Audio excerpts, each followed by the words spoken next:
Good morning. Porky, Turn, Bumpiest, and Shortwave. Mwah, thank you for the host. Very strange. I'm not hearing one thing. I'm not fucking leaving. There we go. Hello, Ghetto. Hello, Mischief. Mwah, thank you for the host. I'm not hearing any of my hosting sounds. Yeah, you heard that, right? Awesome. That's the first time it's ever worked. I'm trying to connect my Streamlabs now because I'm not hearing any hosting. I'm not hearing anything from like hosts and stuff, right?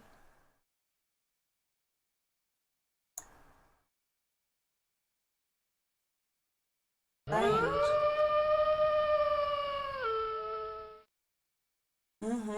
Apache Huntress and Dahi. Mwah, thank you for the host. Happy Sunday, guys. See, do you guys hear the host?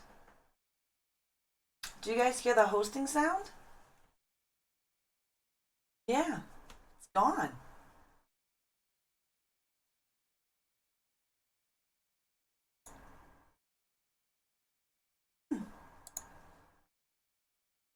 Yeah, it's completely gone. Good morning, good afternoon, Reaper. How are you? Thank you, Apache. I just made this one. How's the webcam look? I also been tweaking my webcam. Good morning, cute koala. How are you? Finally, yes, Mischief. I'm doing good, Dame. How are you doing? Webcam looks great. Thank you. I did some more tweaking to it. I did a little bit more tweaking.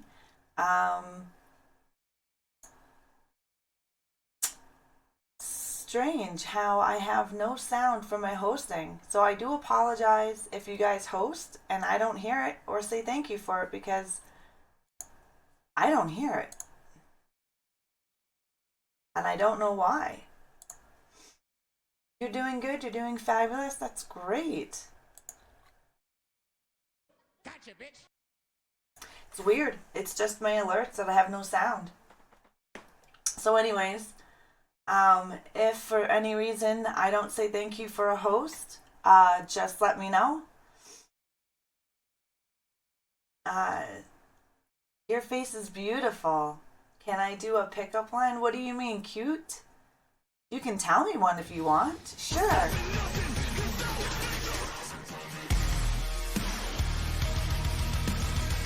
Good morning, Kay. Good morning. Moon Smurf, good morning. How'd you like that storm last night? Kay. Mwah, thank you for that host. Go Klepto. Mwah, thank you for that host. A little worried about the not hosting sound. But I'm afraid to touch my bot. I'm afraid to touch my bot to even look in the sounds. The thunderstorms were nice last night. Yeah, they were pretty epic. You lost your teddy bear? Can I sleep with you? That's cute. Kay, holy shitballs. The bot's already broken, guys. She's already crashed like 4 times this morning. Dabeliciously. Hello. Happy Sunday. How are you, Bumpiest? You can try that pickup line, but I might slip on the timeout hour. That's a funny pickup line, though. Let me know if it ever works. Usually pickup lines don't work.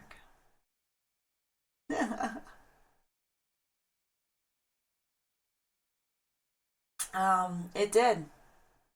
Good for you. I did some tweaking with the webcam and my lighting. So I'm actually pretty happy with my webcam and lighting right now. I did some tweaking here, did some tweaking there, so I'm been working on things. I'm doing good, Bumpiest. It was nice to take a day off yesterday, and I got a lot of things done that I needed to get done around the house. Yeah, constantly tweaking, and this is with my light on too, with the new light on. Remember how you guys were saying it was kind of overexposure? So I was tweaking with it to have the light on to give it clear, but you're here but you're lurking. No worries, Kev, no worries. Lurk away, my darling. We have some really cool fantasy horror artwork that we're going to show you, and then we're going to dive into our Female serial killers. Now, there's not as many serial killers female-wise as there are men. Good morning, Hens. Holy shitballs, Mischief Maker, thank you so much. Thank you, I appreciate it. Just giving the Horde an update. Alone in the Dark Halloween Horde remix is getting a lot of attention. I've had 10 of my friends on Facebook cop.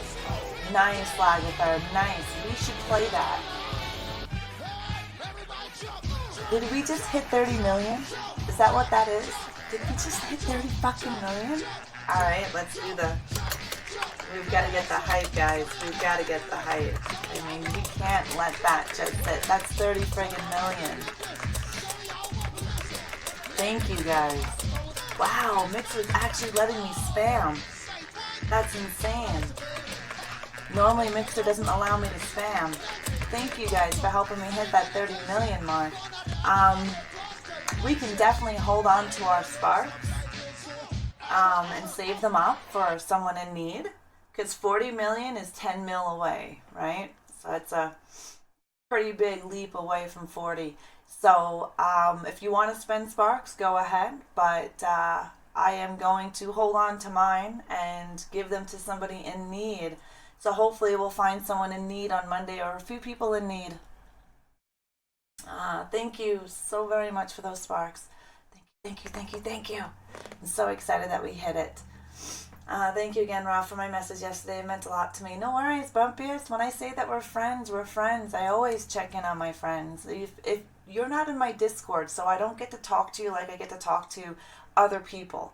Out of most people, you're here, you're only in the actual chat, but when I go into Discord, I talk to everybody, so I know how they're doing. I always ask them how they're doing. You're just one of them that I don't have yet. You haven't even gotten out of bed yet. I wanted to stay in bed today. I was up at 5:30, then again at 6:30, and then I said, fuck it, I'm up. Hi, Paul. Good evening. How are you? We are going to dive right into the artwork here that we have by Reaper 1923. We're going to take a look at some of the really cool fantasy horror artwork that we have here. Yeah, I was trying to sleep in today, and that just wasn't going to happen. This here, now I don't know if the chat's going to work, but I am testing out Pixel Chat's new chat box. It doesn't seem to be working. So I'm going to just refresh the cache on it and see how that works. I've been testing a few things out for Pixel, and so far, yeah, my chat's not working. Yeah, he's been having some issues lately. Maddie and I have fucked up our sleep schedule. We actually stayed up to 2 a.m. playing Human Fall Flat the other night, and we haven't fixed the sleep schedule yet. Ooh. Yeah, sleep schedules. I hate messing mine up. Mine's completely messed. I'm looking at heading to bed. Vacation is over. I'm back to work tonight. Boo, Mischief. Boo. I hope you enjoyed it. I hope you had a good time off. Hi, Miss. How are you? My laptop, since my TV and other stuff broke in Friday 7.1. Oh my God, Miss. I hope everyone is okay. I'm glad to hear that your family is fine. We didn't have a earthquake like you guys did, but we had a horrible storm last night that made me shut down and tie things up. My backyard's a mess. The neighborhood is a mess. Our streets flooded last night. We had the intersection on the main road flood last night. Our road was flooding last night. It was the weirdest storm. But yeah, it's crazy, all these storms and earthquakes and shit. I'm glad you and your family are okay. TDN, thank you for the host. Thank you for the tweet as well. Thank you for the tweet. Turner's doing double duty since I have to go to work. Love your faces, Shortwave. Have a great day at work. Thank you for stopping by. Tell Turn we said hello. Global warming. Who the fuck knows? Tried 22 years of work and shift work. My body clock is where... Oh, I couldn't. I could not do shift work. My hometown was the epicenter of that one. That sucks, Miss. I'm glad nobody was hurt. Seriously, Turn, thank you for that host. And I think my sound is going through Mix It Up Bot for the hosting. and I don't want to touch it, but I can't even get the sound from Streamlabs to work either, so something really weird's going on. How are you, Turn? Good morning. How is that State of Decay? You woke up at 2 a.m. this morning. Ugh, Reaper, I couldn't sleep last night, and then I went to bed, and I woke up at about 5:30, looked at my clock, I was like, son of a bitch. Go back to sleep, was up at again at 6:30, and then I just said, fuck it, I'm up. Vivid, good morning, my friend. How are you? Um, the Reaper also has a command. It's called exclamation point Reaper. Gives out Reapers. Actually, I'm going to add that to Reaper's entrance or something. Yeah, definitely creepy looking artwork here, but I think it's beautiful. I finally got 4 hours of solid sleep and my cats are acting. Yeah, that's good. Me too, Bumpiest. Thanks to Reaper 1923. Why does Tipper at the bottom have two R's? Because I can't spell K.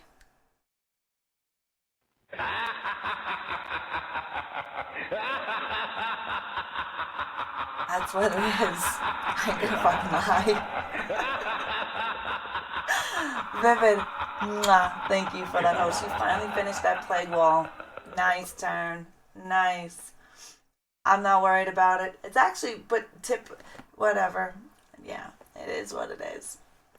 I'll fix it. I have the PSD. I created that. Good morning, Chula Koki. How are you? I didn't know if that was that. If I didn't know if it was that or if you did it on purpose. Shh. We'll just say I did it on purpose. Shh. I was doing too many things at once. That's exactly what that is. Good morning, Woody. How are you? I am well, Chula. How are you? How's that finger dancing and rig driving going? Oh, yes. I had to actually close out of Metro Stream last night due to our storm. Sucked. Woody, mwah, thank you for that host. Plus, I didn't have anybody host it after Metro went off stream. So I need to go watch the VOD because what happened last night, Metro? It looks unique. 2 R's? Well, I guess. But this is some really cool fantasy horror artwork, mainly women. Because today's Coffee Chat of Horrors is about female serial killers. We're also going to watch the trailer to the remake of Rabid. If you guys haven't seen the original 1970s version of Rabid, you should. It's a good movie, and they're remaking it for this day and age. So I'm excited to see that. Ooh, Lagatha purchased one time out. Has a thing for trying to make my finger dance while because Mischief Maker is mischief. That's why. That's why.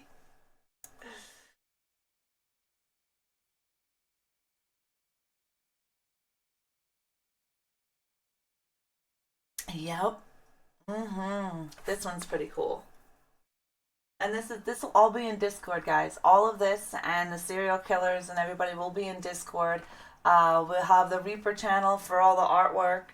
Also, anything that I post up in here in the chat will be in the Discord as well, in the Coffee Chat of Horrors channel. Heavy Great Metal. Mwah. Thank you for that host. I appreciate it. Yes. Yes. And I'm loving it. I'm loving it. I think it goes perfect with our theme today, which we'll be talking about a few of the female serial killers that you probably heard about. But then I'm also going to show you 6 serial killers that you have not heard about. Some of them are very recent, and one of them is very young.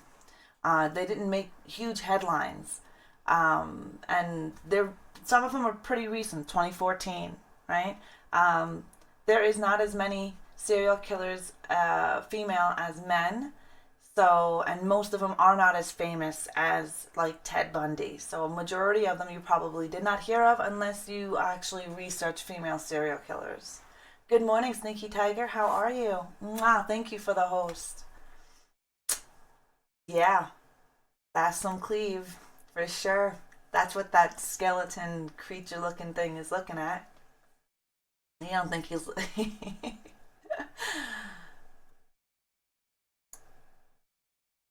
I do. I like this one for justice. This one is pretty cool.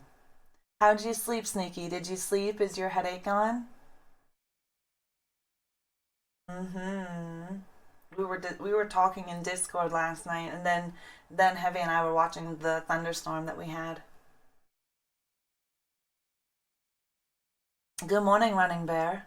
How are you? But I like this one for justice. Running Bear, mwah, thank you for that host. I'm doing pretty good catching these hosts without being notified. Strange. This is another nice one. How you doing, Running Bear? How's your week been? I haven't really seen you much. How is everything? You're in a lot of pain this morning. That's not good. Jazz, thank you for those sparks. I appreciate it. This one's pretty cool. I like how he's got little skeletons all over him jumping down, and it looks like that might be the Reaper. At this rate, Rand, researching for this chat show, I will become an expert on serial killers and horror. Yeah, you will. You know how much research I would do during the week? Like, I have been researching and pulling up information. You've been grabbing me pictures, so I also grabbed a bunch of non-known named, like not known female serial killers as well. I compiled an entire word sheet with pictures and blurbs on them for them, along with everything that you sent me as well, and trying to get stats. So I got some really cool stats as well that I need to open up. I forgot to open them up. Here's my documents. But there are some stats that I did, and I gotta find them. Oh shit, did I lose them? I don't remember where I saved them. That's not a good thing, guys. Not a good thing. Miss Mayhem, mwah, thank you for the host. Chico was doing good. He was pretty scared last night. He wouldn't leave my side. He was shaking. Look at all those eyeballs. I like that. Yeah, he was shaking last night. He wasn't too happy. Hope I saved it. What? Where did I save it? On my desk? That's the most famous serial killers. Let me just double check this. Let's see if no. Well, the rain was. I found my stats. Perfect. The rain was really hard. It sounded like hail almost, and it was raining. The rain was coming this way and going down at the same time. It was going like this. Very weird. Very weird rain pattern. But then again, the wind was going all over the friggin' place. And then all of a sudden you had thunder and lightning. And it was actually, there was a few of them that you could feel the thunder and lightning. Like you can feel the thunder through my walls. So, and it was right over us. Actually, it was over the neighbor's house. We kept seeing the lightning bolts. It was pretty crazy storm yesterday. I shut off everything.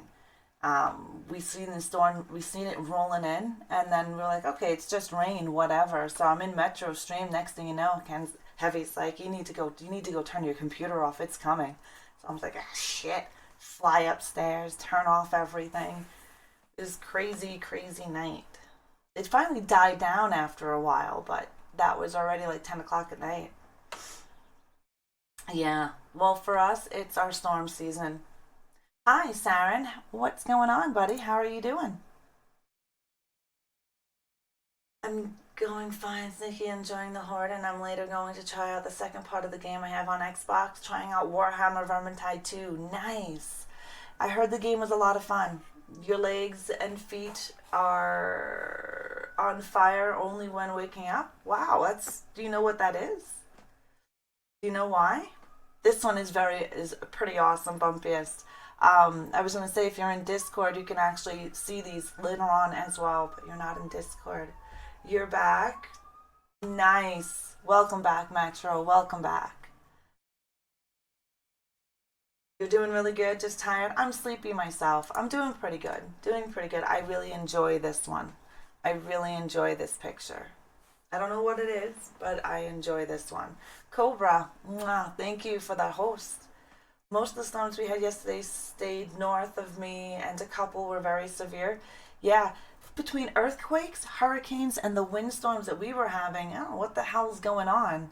Like, Mother Nature is really pissed off. California is getting earthquakes, other places are getting hurricanes. We're having a giant friggin' storm. Ake OG, mwah, thank you for that host, hon. How are you doing? How was your weekend? And good morning. Yeah, it's got to be the end of something. Reapers are cool. I completely agree with you. Drinking coffee and water. That's exactly what I'm doing today, guys.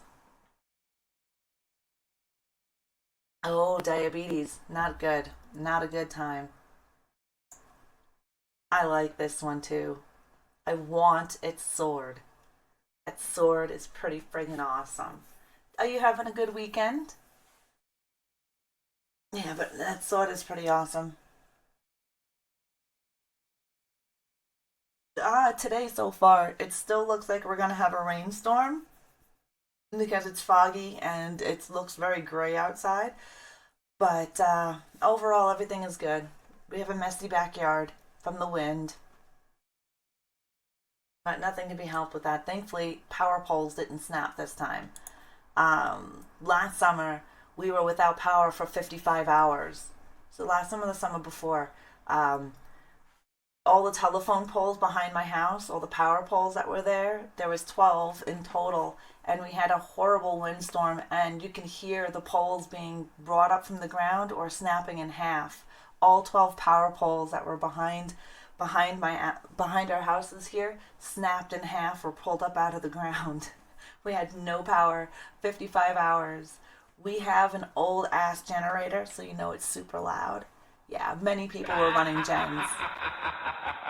I should have just done a Timmy's run. Yeah, Moon. Yeah. My Xbox just turned itself on. You have Cortana going? Yeah, we have a generator, but you know it's an old generator, right? So it's not quiet. It's super friggin' loud. But right, tough. We need it. We need it going. We do. We definitely do. We have lots of stuff because we used to live in Nanaimo, and then you had to worry about earthquakes and hurricanes, right? Now we move to Alberta, we got to worry about tornadoes and windstorms. DVD style, Jen. Dahi, you are exactly right. That's exactly what that is. That's strange, Sneaky Tiger. Strange. All right. Thank you, Reaper 1923, for this amazing horror fantasy artwork. I enjoyed all of it. I edited this one. I was going to show the one with the chick covering her boobs, but I didn't know if that was okay on Mixer. There's this one picture that I didn't show this morning because I was a little leery on the image. It's a beautiful piece of artwork. And yes, it's an artwork, but she she was basically topless, about covering her boobs with her hands. And I wasn't sure if that one could be shown. So it will be in Discord if you guys want to see it. Yeah, I was still a little leery. I just didn't want to. I didn't want to rock the boat. You know what I mean? I didn't want to rock the boat. You'll post it in Discord? Perfect, perfect. All of these will be in Reaper's channel. They will all be there. And we're going to start off with our, what is this one? There we go. These we're going to talk about 20 notorious female serial killers. Um, there are about 75 female serial killers from like the 1800s all the way up to today. That is not compared to the amount of serial killers that are male. Uh, these ones you have heard about. Then we're also going to go into several that you have not heard about. Uh, this is. Oh, let me just let my cat in. Hold on. Come on.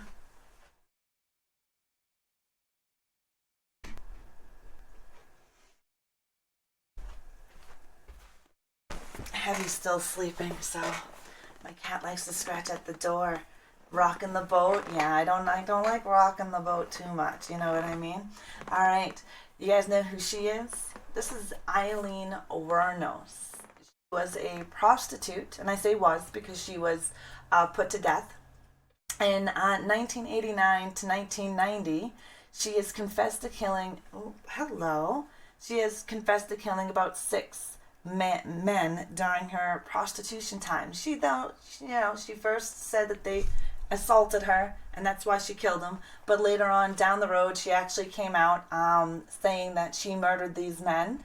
And there is a movie called Monster, because that was her nickname, and Charlize Theron plays her. Yes, the kitty is here. She's not laying down at the moment. Wuornos was sentenced to death, and she was executed by lethal injection. Can you just lay down? October 9th, 2002.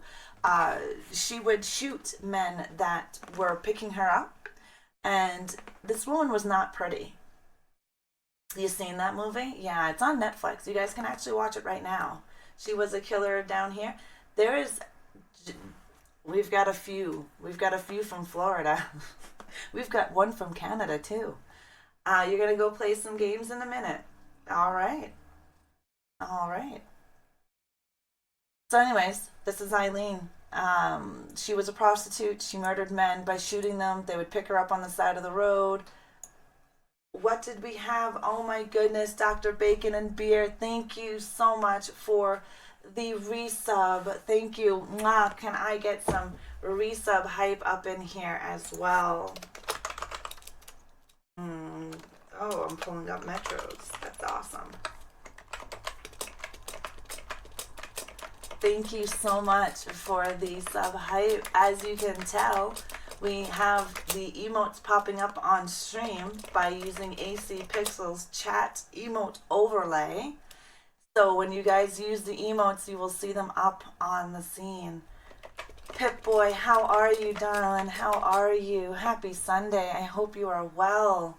Thank you guys so very much for that sub hype, Doctor. Thank you so very much for your resub, Dr.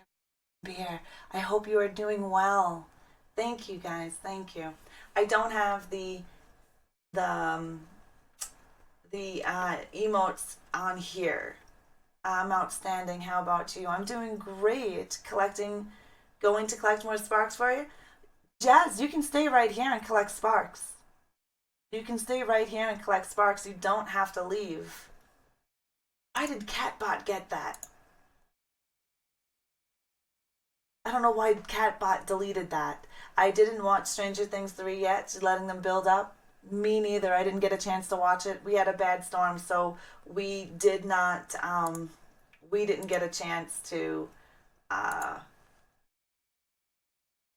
watch it last night. Yeah, baby. Yeah. Nice, but I'll get that Twitter out for you. It's kind of weird. I'm trying to get my chat box to work, but I can't seem to get it to work. Interesting.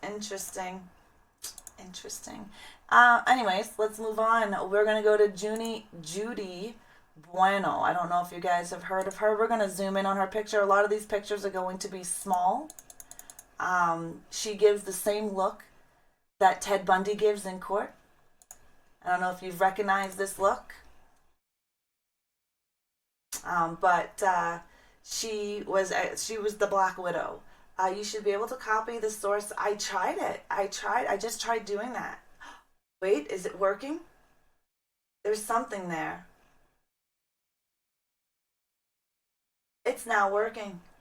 I guess it just needed a refresh. Strange.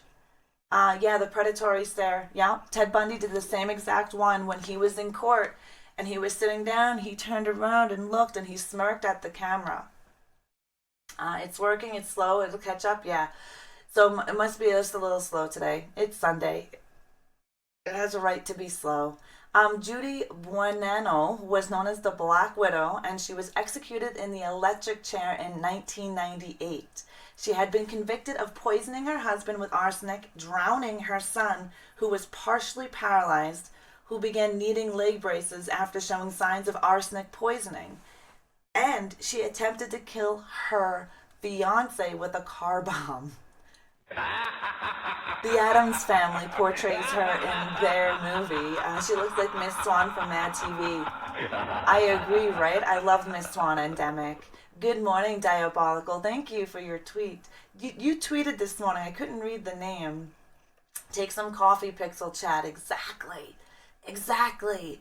How are we doing? Good morning, Diabolical. Hello, Chronic Crusader. Good morning. The motive appeared to be insurance money, as she received around $240,000. She received about $240,000 for the deaths of her husband, son, and former boyfriend. She never admitted to the murders or killing anybody, but she was executed in the state of Florida. First woman to be executed in the state of Florida since 1848. So Florida doesn't normally kill women, but she was the first woman to be electrocuted in the chair in 1998, the first woman in Florida state since 1848.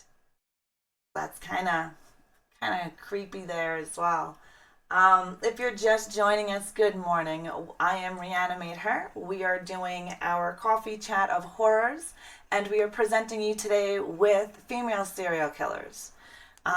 We're going through a nice list of female serial killers that are known to the public, and then we're going to go to 5 unknown female serial killers that you guys probably haven't heard about.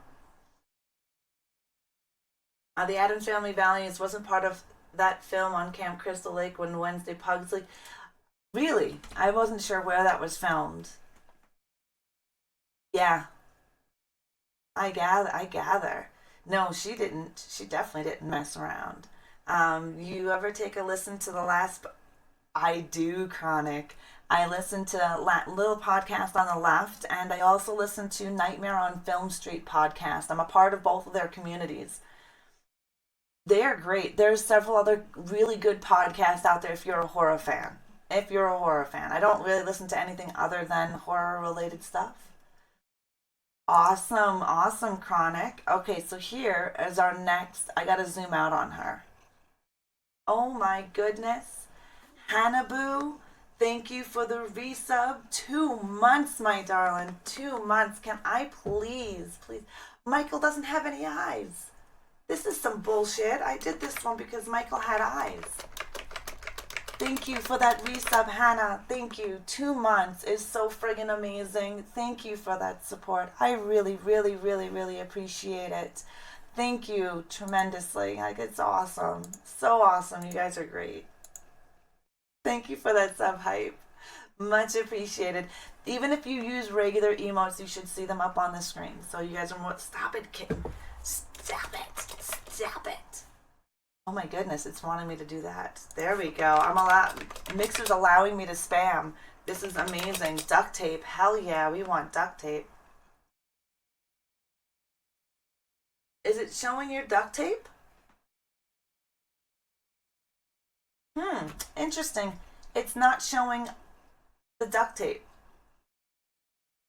I didn't see any duct tape. Did you see duct tape, Metro? Huh.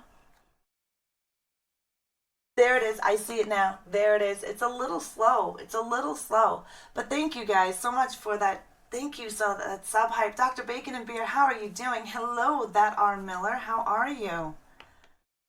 How are we today, guys? How are we?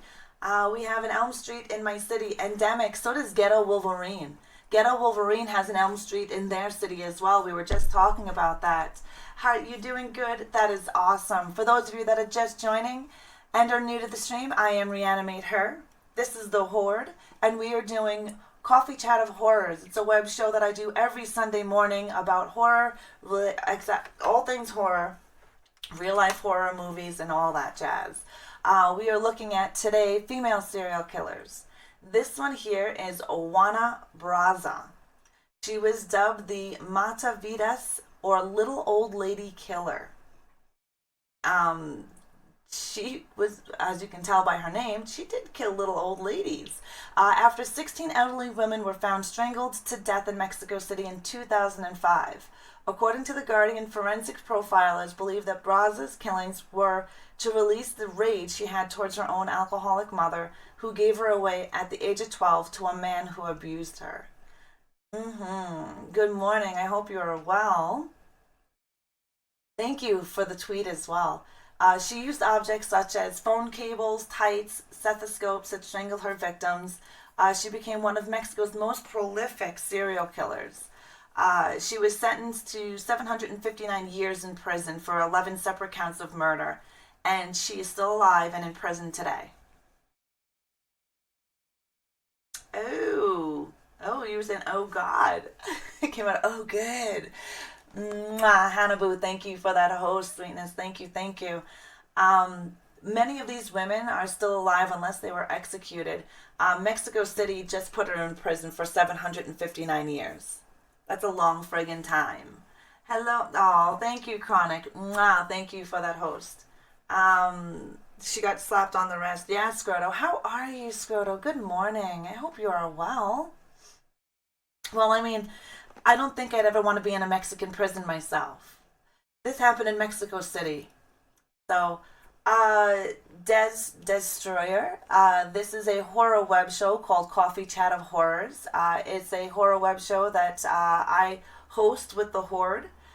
Today is women serial killers. That is today's subject. We also just went over some horror fantasy artwork by Reaper 1923. And we're also going to dive in and see the trailer remake of Rabid. We're also going to talk about a couple of upcoming horror games that are going to be released on Xbox and PlayStation and PC as well.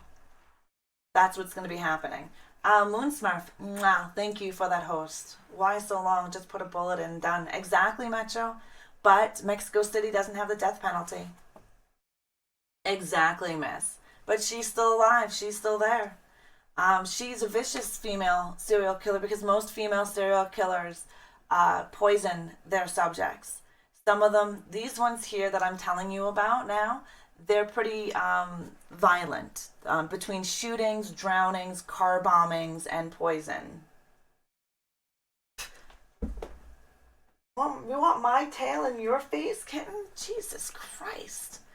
Yeah, those people. All the killers should be executed. They should be. They should be. But no, we keep them on our payroll, right? We still feed them. Okay, so our next one. Welcome to the Horde Destroyer. Welcome. Even my follow alert is not working, hey? You guys don't hear anything, right? Zombie Jack, thank you for that host. I appreciate it.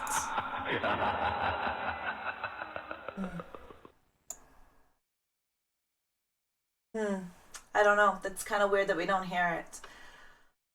Our next serial killer is Jane Tapan. I don't know if you guys have heard of Jane Tapan. Stop it, kitten. Kitty butt. Yes, gotta love it. Nope, don't hear anything. It's okay though. Yeah, if you guys see a follow or something and I don't say thank you for it, let me know. I have no sound for any alerts and I don't understand why. Casey Anthony should be. She should be. She murdered her child. But there is a woman that we're going to talk about here very soon that is supposed to be a serial killer, but they supposedly. So Jane Tapan was born Honorary Kelly and known as Nora, but her name changed to Jane after she was taken in by the Topan family as an indentured servant. So we're going back a bit. We're going back to like 1902. Like I said, there are not many female serial killers, unlike their male counterpart. She later became a nurse and was called Jolly Jane because of her cheerful demeanor. However, she was secretly experimenting with drugs such as morphine, atropine on her patients, and then she started poisoning specific people in her life. Her foster sister, Elizabeth Brigham, she poisoned her as well. Yeah, she should be. Definitely, Casey should be. I agree. Easy on the emotes that are Miller. The reason why we go easy on emotes because we have people on mobile and mobile chat is very small. So we want to be easy on those emotes. I always ask just a couple, 3 or 4 emotes would be great. Just because people on smaller screens, it kind of gets filled. And I feel bad already when we do our spam for our sub hypes and stuff. So in 1902, Topan confessed to killing her sister. I held her in my arms and watched with delight as she gasped her life out. That was her quoting. I had to be right back because my cat wants out now. What a pain in the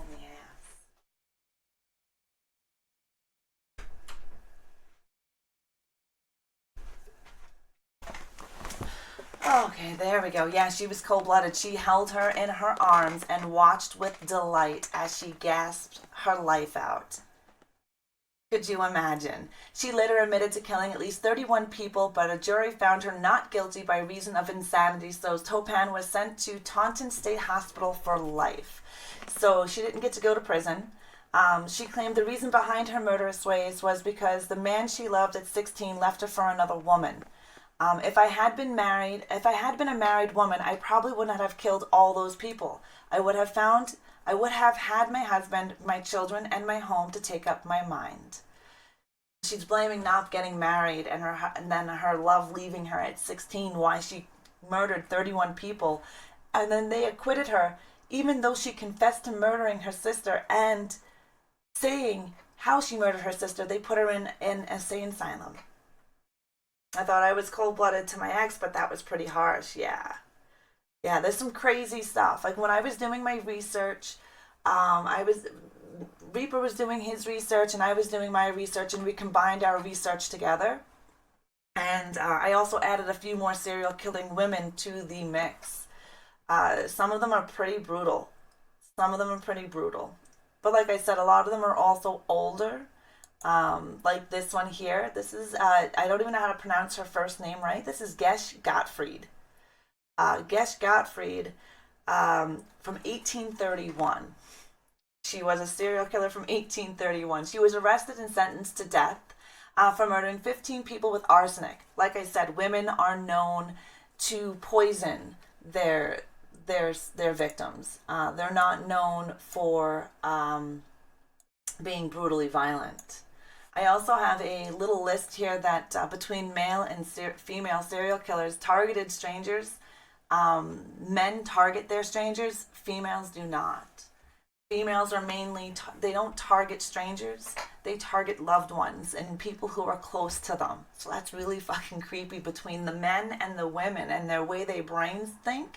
Men actually go and target strangers. They don't normally kill or eat their family.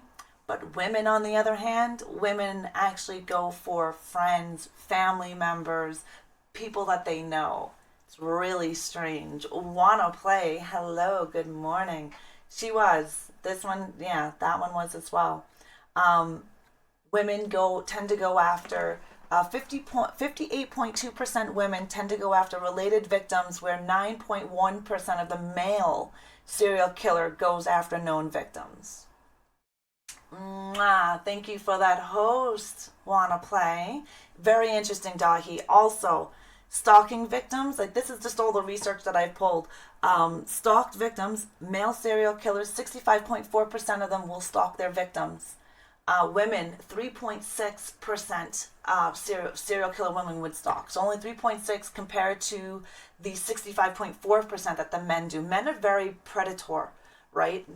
Their actions and their killings are very predatory, where women, they're not as predatory. Men, 85.5% of men, serial killing men, target, right? Strangers. So they're hunting. They've got that hunt mentality. You don't need to stalk a family member. Exactly, Porky. Thank you. The artwork that you seen this morning is now posted in the Discord. Can I get the Discord link to pop out? Yeah, okay, I completely understand that, but I think this is more of the serial killing line. But yeah, they stalk, but only 3.6 of female serial killers stalk, compared to the 65.4% of men. The funny thing is, women kill financially. 51.9% of female serial killers killed for finances, where only 16.7% of men serial killers have killed for finance. So, yeah, that's interesting there as well. Is Blanche Taylor Moore on the list of your killers? We'll go through that, Maine. We'll go through that. I believe she might be on the list. Yeah, you got to get that money by what means necessary, right? She killed for finances. Yeah, there's actually a few that we're going to talk about today that have killed for finances. Men, 75% of men serial killers kill for sexual gratitude, where only 7.3% of women, serial killing women, killed for sexual gratification, where 75% of men, serial killing men, these are just serial killing men, this is not 75% of the male population, right? This is 75% of the known male serial killers, or 75%, where the known female serial killers are 7.3%. Ah, exactly, hitman or hit women. Killed victims outside of birthplace. 67.3% of the male serial killers have killed victims outside of where they were born, where 25.5% of the women have done it. The next female we're going to check out here, she's going to be one of the most famous ones that you guys may have heard. We're going to zoom out here a bit because her picture is kind of big. Anyone know who she is? Men are gross. This is Amelia Dyer. She's going to be one of the most famous female, Queen Elizabeth, grumpy old woman. She is going to be one of the more famous female serial killers. This is in 1893 as well, around 1800s. Okay, Amelia Dyer's killing began with baby farming. So when people didn't want their children, instead of bringing them to an orphanage, they would bring them to Amelia Dyer. And these people who were giving up their children thought Amelia Dyer was going to be a warm, loving lady to give their children a great home and help them grow up in a healthy environment. That's what they thought. I'm good physically, mentally, as if he's still feeling aftershocks. That's kind of shitty that you're still feeling those aftershocks. After she became widowed, Amelia Dyer, she apparently learned the practice and began to advertising her services as a babysitter and a caretaker. So these family members would bring their children to her. Also getting rid of their children. So instead of bringing them to an orphanage, they would bring them to Amelia Dyer. So instead of her taking care of these children, good morning, serial killer. Good afternoon, Scrap. How are you, darling? How are we? How are we doing today? We are learning today. So eventually, the doctors became aware of the deaths of the children in her care. She was sentenced to 6 months of hard labor for neglect, according to the BBC. Now, this was going back into the BBC. She then went back to murdering children and started disposing of their bodies in a river instead to thwart suspicion. It was believed she may have murdered hundreds of infants. One of those bodies was found and traced back to her. After confessing to her crimes, she was hung on June 10th, 1896. I'm the teacher of the dark and macabre. You rebuilt your PC again. What happened? Why did you rebuild it? But she is believed to kill hundreds of infants, guys. Hundreds of infants. Can you imagine? Can you imagine bringing your children to this lady? Oof.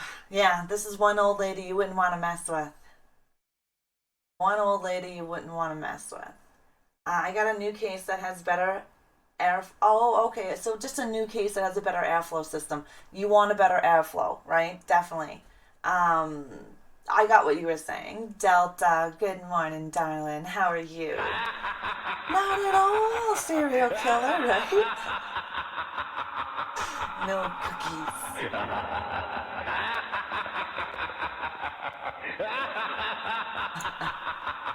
Now this next woman, we're going to zoom in on her as well. This next woman is Kristen Gilbert. Kristen Gilbert, yeah, she's a fun one.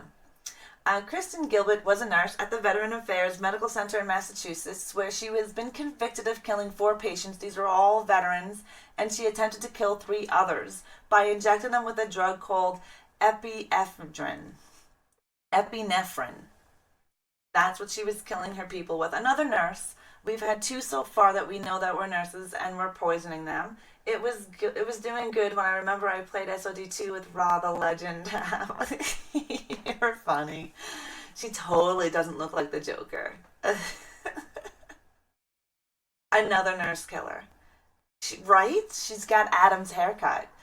Prosecutors sought the death penalty in Gilbert's case since it occurred on federal grounds, and she murdered people in a veterans hospital, which is federally funded.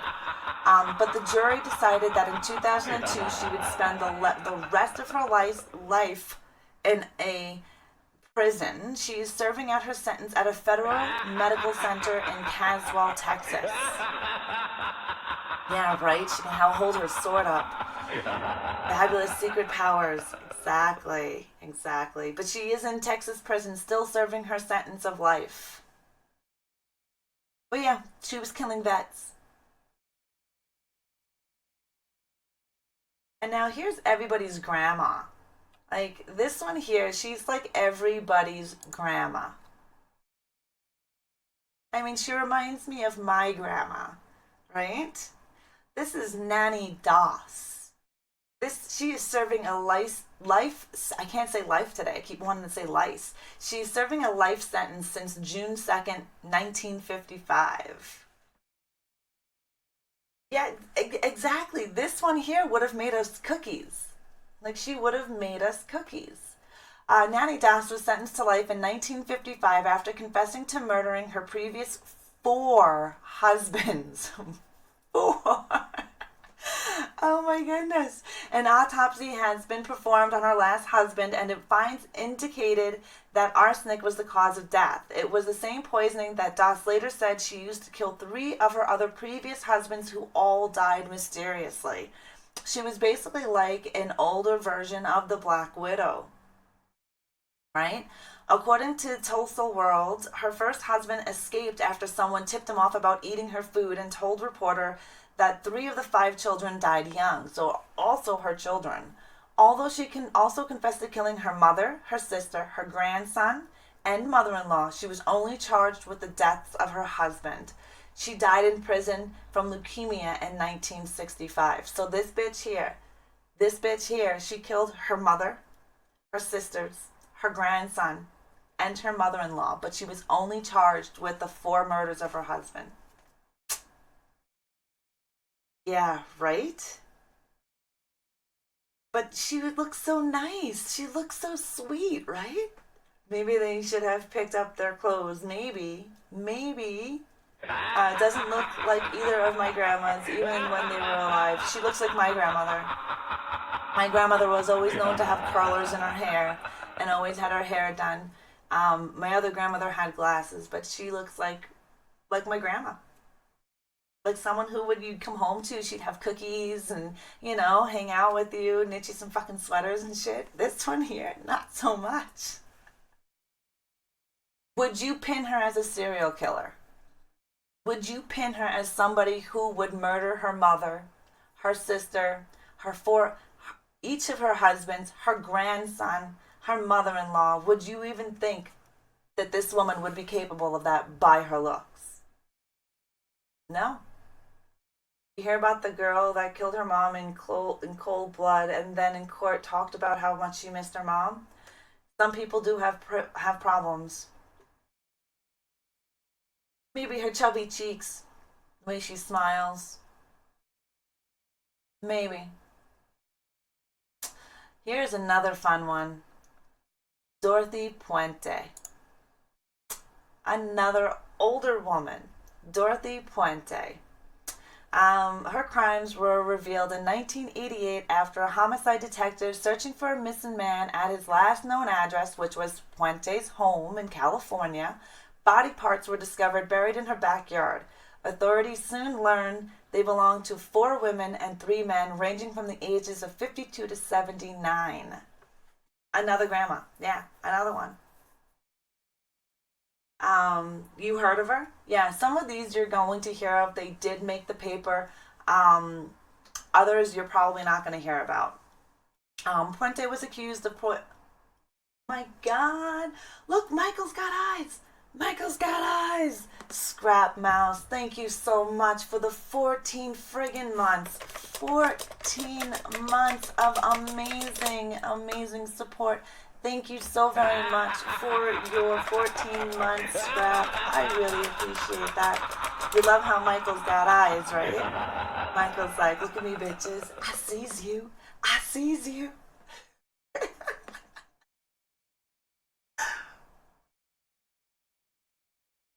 Sometimes Chucky has those. It's not doing it. Sometimes Chucky has those eyes as well. Thank you for that resub hype. Thank you for that resub. I really appreciate it. I really, really appreciate it. Thank you so very much, Scrap. Yeah, we still got eyes for days. I can't believe it's been that long. I know. Does it feel that long, Scrap? Like, to me, it doesn't. It doesn't. Googly eyes for the win. Sneaky Tiger, thank you for those sparks. Sounds just don't seem to be working. So Puente was accused of poisoning her tenants with prescription drugs for their social security checks. So the reason why she was murdering people between the ages of 52 and 79 is for their social security checks, that she rented a bedroom to them. So, Scorpio, good evening. You gotta get that money, right? Look at the stats that we just went about financial motive, right? 51.9% of female serial killers, their motive is for financial gain, where for men, it's only 16.7%. You gotta get that money. Exactly. She fled the city, but eventually was apprehended in Los Angeles, and she was tried for 9 murders. 2 other killings were attributed to her as well. She was sentenced to life in prison without the possibility of parole after she was found guilty on 2 counts of first-degree murder and 1 count of second-degree murder. Puente died at the age of 82 while incarcerated at Central California's women's facility. All right, you gotta sleep, mischief makers, sweet screams, darling. Have a great day at work if I don't get to talk to you before you have to go. Thank you for everything. Yes, Delta, we did. We did. Thanks to the amazing people of the Horde, we broke 30 mil. We really did. Now we're going to hold on to them. And on Monday, we're going to help those that need to hit their milestones as well. So if you know any partnered streamers that have a milestone that they're not that far off of, that we can go and help out, let me know. There are a couple that I know that have a hard time reaching 5 million. So I do like to run by their streams and top them up a bit. I meant to type 30 mil. I got you. I got you. It's Sunday. Northern Zoot. Mwah. Thank you for that host. It's Sunday. I understand completely. Yes. Now, here's another one. Oh, I think Heavy might be awake. Good morning, Northern. How are you doing? You weren't hosting anyone when I went to bed. Kay, I had to shut down my computer and everything because of the storm. I was hosting Metro, and my bot has an auto hoster, so it hosts the next person, but I had to turn off all of my electronic equipment last night due to the storm. We got a really wicked storm. I do apologize. There was no hosts going on. There was nothing. There was no bot running either. Be author, right? That's what it looks like. Endemic. Zach, mwah, thank you for that host. So yeah, so unfortunately, farming was not a good time. Bumaclap boy, mwah, thank you for that host. Good morning. I'm gonna be eating soon and watching YouTube. Maybe I'll catch you later. Sounds good, Delta. You have a good day. Thank you for hanging out. We're gonna finish this, and we're also going to watch the trailer of Rabid. I don't know if you guys have seen the original, but it's a good movie. This is Myra Hindley. Myra Hindley and her boyfriend Ian Bradley killed 5 children together and buried them in Saddleworth Moor in New Western England during the 1960s. So she had an accomplice. Nice. How is your headset? What type of headset did you get, Scorpio? Einstein's kin, right? She kind of looks like it. They are. They are all pretty similar looking, and the older they are, it seems the more vicious they are. In 1966, they were convicted of 3 deaths of children. The couple later confessed in the 1980s to killing 2 other children during that time, so a total of 5 deaths. Most shockingly, some of the children were tortured and molested before their deaths, and the couple kept photographs and audio recordings of one of their victims. The boyfriend, Bradley, died in a high security psychiatric hospital in 2017, and Hindley died herself in 2002 while she was still incarcerated. Nice, Scorpio, nice. Bombaclat, the topic today is female serial killers, because last Sunday we did serial killers, which were mainly all male.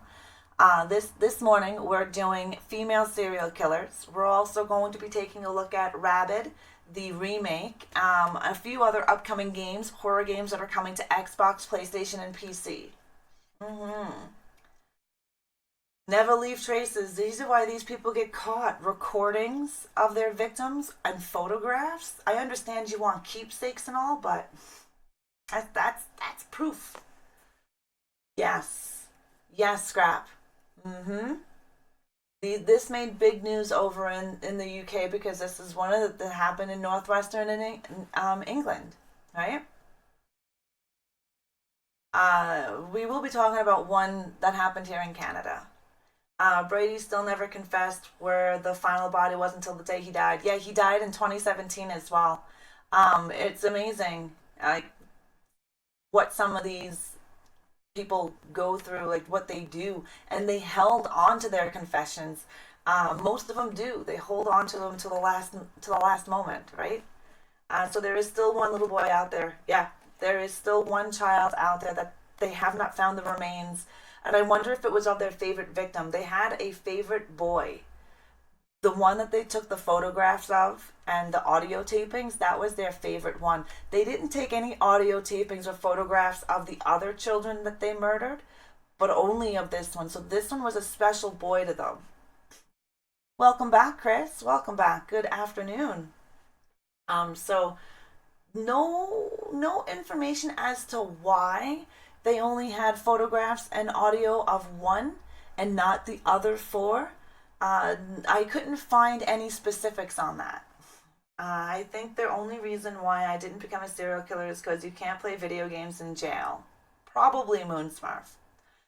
But I wouldn't be surprised. I wouldn't be surprised if they have video games in jail. Afternoon, Chris. How are you doing? I believe so. I believe they were, because they murdered boys and girls. But there was just one that they found special. She looked like a whacked out Phillies Diller. Phyllis Diller. Yes, Phyllis Diller. GTA checked at 22. Nice, nice, Scorpio. The boy was never found, and his mom wrote letters and all sorts of them. I think it was just a power trip to not let her have that. Well, that's one of the reasons why. There's a few reasons why serial killers withhold the bodies. One is to prolong their life from death sentences. The other one is to have that power and cause that pain still. So even after these people are dead, they're still causing the pain to that family, right? So there are a few reasons why serial killers do what they do. They do it on purpose. They know what they're doing. They know that they're withholding him. Like Ted Bundy withheld several murders as well because it prolonged his life. He was sentenced to death, and he held on to those bodies and held on to those murders and didn't confess to them until afterwards. In his death sentence, he didn't die right away. He died later on, but it prolonged his death sentence. That's why a lot of them hold on to it. Our next female serial killer is Amy Archer Gilligan. Now we're going to zoom in on this lady here, because the pictures of this one isn't the greatest, obviously, because it was like from 1900s. In the early 1900s, Amy Archer Gilligan appeared to be operating a nursing home in Windsor, Connecticut, but many of the residents began dying after naming her in their life insurance policies. Again, another financial motive, right? Another financial motive. So they died after putting her name in their insurance policies. In a span of 5 years, at least 48 people died while in her care, including her second husband. After investigation, authorities discovered that she had murdered people by using arsenic or styrochnine. I don't know how to pronounce that. Styrochnine, whatever it's called. Archer Gilligan was arrested and indicted for poisoning 5 people at the discretion of the state attorney. However, she was tried for only one of the murders. She was sentenced to life in prison in 1917 and eventually transferred to a mental hospital. She died in 1962 at the age of 89. The nurse from GBD, exactly, Curb, exactly. Clifford Olson offered to give up the bodies for money. Everybody has a motive. We were just going over stats about between women and men serial killers, and for financial motives, women serial killers make up 51.9%, where men only 16.7% of male serial killers killed for money. So, kind of shows you the differences between the male and female mindset and motive when it comes to serial killing, and we've seen that in this Sunday's episode of female serial killers. We've already seen several female killers use poison for financial means to kill. Where in last Sunday's episode, where we were looking at the male version serial killers, they were all killing for sexual gratification. So it's kind of crazy. So you're saying that women are smarter? Well, when we want to kill people. The Stranger Things game. Yep, it's been out. I've seen people paying it. Poison cookies. This lady, oh, she's blown up really big. This lady here, that's her husband. But this lady here is a Rosemary West. This is her husband. So Rosemary West and her husband Fred subjected teenage girls, one of their own daughter's friends and daughters, to torture and sexual abuse. Yeah, you know who she is. All right. They also murdered and dismembered most of their victims. The police finally caught the couple in 1994 for the brutality of their crimes. West was found guilty of 10 murders and sentenced to life in prison, where Fred died by suicide. They would lure these teenage girls in. Yeah, he hung himself. But she was sentenced to life in prison. They would lure their own daughter's friends in. They would use their daughter as well. They tortured and sexual abuse to each one. They dismembered the bodies. Nothing about eating their victims, but just dismembered them to get rid of the bodies. 10 murders in total. American version of Paul and Carla. Her name is Rosemary West, and that was Fred West. Yep.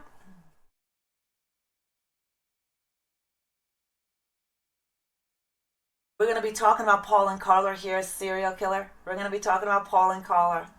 It's so funny you mentioned that. Definitely, Pro Diffie, definitely. Watch Rose prostitute herself through the wall. We have another angel of death. You guys will know her from Britain. You notice there's a lot of UK female serial killers? Now, yes, female versions, yes. But America has the most male version serial killers. It's really strange. So their daughter knew what they were doing. Yes, they also dismembered, they also did things to their daughter, right? They used their daughter to lure in other children and her. They sexually abused her and tortured her as well. Yeah, they did the same things that they did to their victims to their daughter. Now, this lady here is Beverly Allitt, was dubbed the Angel of Death after killing numerous children in her care in Britain. She was charged with murdering 4 children by injecting them with high doses of insulin. Definitely. This is why I don't trust people who smile a lot. I smile a lot. Alit was diagnosed with Munchausen syndrome by proxy, but still deemed to be fit to stand trial. She was found guilty and given 13 life sentences in 1993 for 4 of the murders, 3 attempted murders, and 6 counts of attempting to cause grievous bodily harm with intent. She is currently incarcerated still at Rampton Secure Hospital in Nottinghamshire, England. You smile a lot, but we all know you're a crazy bitch. Oh, hi. Yes, you want to make sure you save that thought. Hello, how are you? You're awake. I didn't wake you, right? Okay, good. Yep, Metro's spamming heavy, heavy, heavy. He says good morning. Oh, that's so funny. All right, we got another really cool one. This is dating back to like the 1500s. Yeah, he's just waking up. He's just waking up. This here is Elizabeth Bathory. Welcome to my world, bitch. I barely smile unless I'm being evil. I always smile. Coffee and Baileys. I fucking love coffee and Baileys. I usually have that at breakfast. Did I say that out loud? I do. When I have bacon and eggs, I love to have Baileys with some whipped cream in my coffee. Such a great breakfast. I think I'm going to have that for lunch. Oh, yes, bumpiest. Yes, she was... No, okay, so they called her a vampire, guys. Elizabeth Bathory. She's pretty awesome. Here. Anyways, let's go into Elizabeth Bathory. Was whispered to be a vampire because of her bloodlust.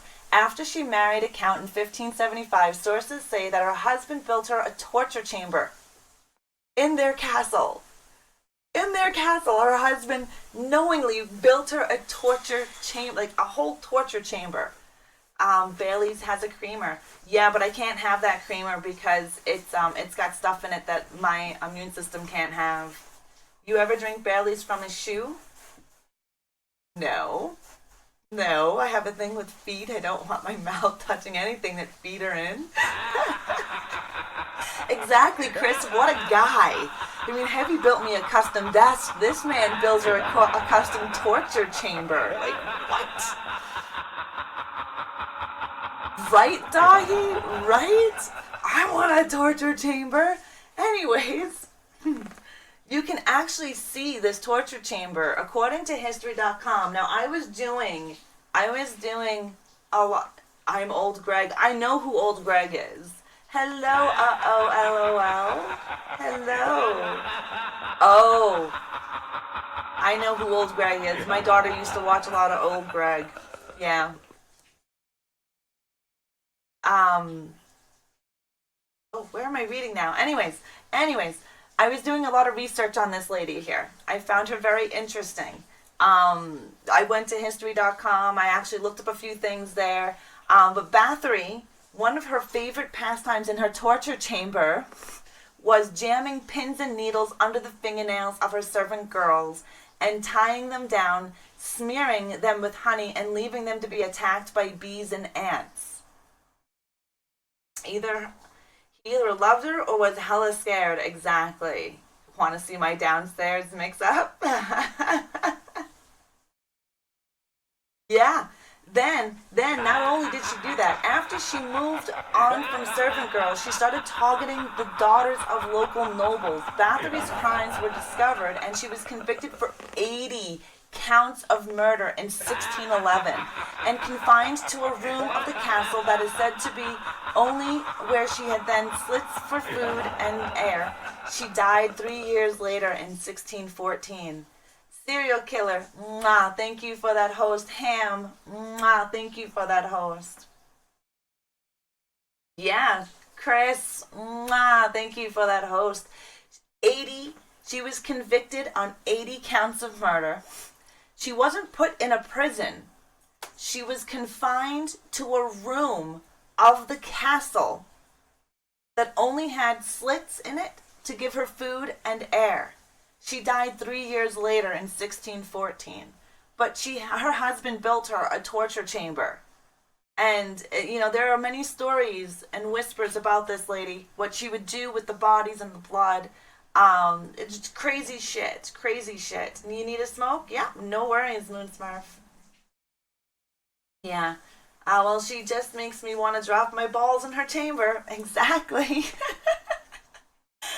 I don't know what happened to her husband. I can always find out. But yeah, one of her favorite pastimes was jamming pins and needles under the fingernails of her servant girls. Serial killer just dropped their balls, guys. Make sure you give serial killer a thank you by slapping them around a bit. Now, this one wasn't done with her motive was nothing done with anything. She just enjoyed torturing people. She had no real motive or no real reason why she committed these acts of violence. She just enjoyed and obtained pleasure by doing these things. And who knows how many bodies she actually accrued. She's only charged for 80 counts of murder. She had a whole fucking torture chamber that was custom built for her. I would think that there were more bodies in Bathory's crime than what she has been targeted for. Mind you, they didn't have forensic stuff back in the 1600s either, right? So, God knows. Mama Ducky, how are you, darling? Hugs to you and yours. Thank you, Joes, for those sparks. I appreciate it. Definitely appreciate it. Before we go on to our next one, we'll finish our ball slapping here. But she would fall under the whole killing people that you know. Mama Ducky hugs. Mwah, thank you for that host. Thank you. So here's another one. She is going to be an Italian serial killer. Her name is Leonarda Cianciulli. I really can't pronounce her name. This lady here, from Italy in the 1930s, according to the BBC, she was warned by a fortune teller that her children were in danger, and she came to believe she needed human sacrifices. So what she would do is she would commit human sacrifices. She lured 3 women into her shop. Now, there's a movie about this.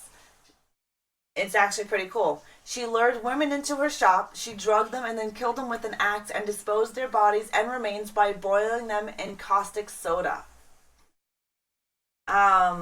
Looks like Nana. Yeah, right? She would look like your typical Nana. According to her court testimony, she turned one of her women's remains into soap that she gave out to her neighbors, which earned her the nickname La Span... I can't pronounce that, which translates to the soap maker. She would turn them into soap and she would hand them out. She also had a little shop. She lured these people back to her shop, which were women. She then drugged them and murdered them with an axe. She then dismembered their bodies and she would boil them in caustic soda. She would then make soap out of their bodies and hand them to people. She would give them to neighbors. This is how she disposed of the bodies. Yeah, right? She was diagnosed as manic, but still able to stand trial. She was sentenced to 30 years and 3 years in criminal asylum. She died in 1970s. So you might have been washing your hands with your neighbor. Yeah. Hi, Glam. How are you? How are you doing, sweetness? Joe's BNSF. Welcome to the Horde. Thank you for the follow. Thank you, thank you. But yes, if you're just joining us, guys, we are doing our Sunday web show, Coffee Chat of Horrors, and we present to you today female serial killers. Last Sunday we did our serial killers, which were majority of men. This morning we're doing and bringing you females. Yeah, right? Manacle, thank you. Thank you for your sparks. I make my own body soap. This was one of them. This was one of those women. Now, we're going to also talk about Carla. Carla and her husband. Now, this is throughout Canada. Carla Holmaka and her husband, Paul Bernardo, were responsible for a series of sexual assaults and murders throughout Canada in 1993. So this is in the 1990s. She pled guilty to 2 counts of manslaughter in exchange for a reduced prison sentence, where she says she was unwilling. She did not want to be an accomplice, but she was because her husband was the killer. Hello, I King Shaheem. Welcome to the Horde. Thank you for the follow. If you hosted me or anything and I missed it, thank you for the host. My sounds and alerts are not working. She gave her sister to Paul. Yeah, she did. This one, she was like, oh, I didn't want to be a part of it. I didn't want to be a part of this. I wasn't willing to do this. Meanwhile, she was. She was just lying because she wanted a reduced sentence. Do you know she is released from prison? She is out and about in Quebec right now. She was released from prison in 2005. She changed her name. She now has a new name. Her name is Bernardo. Her new name is out there, but Bernardo, her husband, is serving a life sentence. He has not been released from prison. Yep. Kakashi Hittaker, welcome. Mwah. Thank you for that host. Much appreciated. Yeah, she's running around in Quebec right now. But her husband is serving a life sentence. I heard from you. You heard from her. She was just as crazy as he was, but since she was willing to roll over on him, like she said, you know what? I'll give you all the evidence you need. Reduce my sentence. This happened in the 90s. She was released in 2005. She rolled over on her husband. Her husband was like, what, bitch? And he is still serving his life sentence. Where she isn't. And pretty crazy stories on these ones. There's also there's been two husband-wife teams that we just talked about for serial killing. This one here, this is Dagma Overby. I'm pretty sure I'm not saying her name right because she is from Denmark. They never would have caught them if she didn't tell the lawyer about the crimes. What happens when you got loose lips? I guess that gives a new meaning for washing your mouth out with soap. Yeah. Well, that's the thing. They threatened them. They didn't. If you go into the story of those two and you read about what happened, they threatened her with life sentence. She was a lady of means. She wasn't a lady of growing up on the poor streets and shit. She was a lady of means. Going to jail was not on her list. And she gave up her husband. This wasn't a Bonnie and Clyde type of deal, right?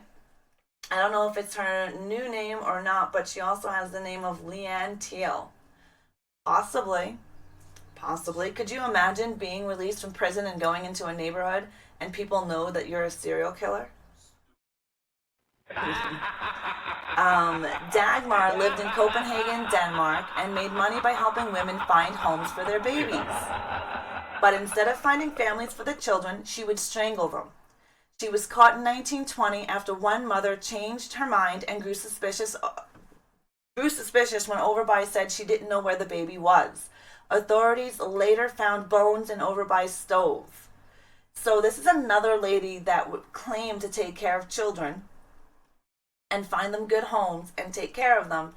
This is like the third one we're talking about. Yeah, she is. It's amazing what this woman has now.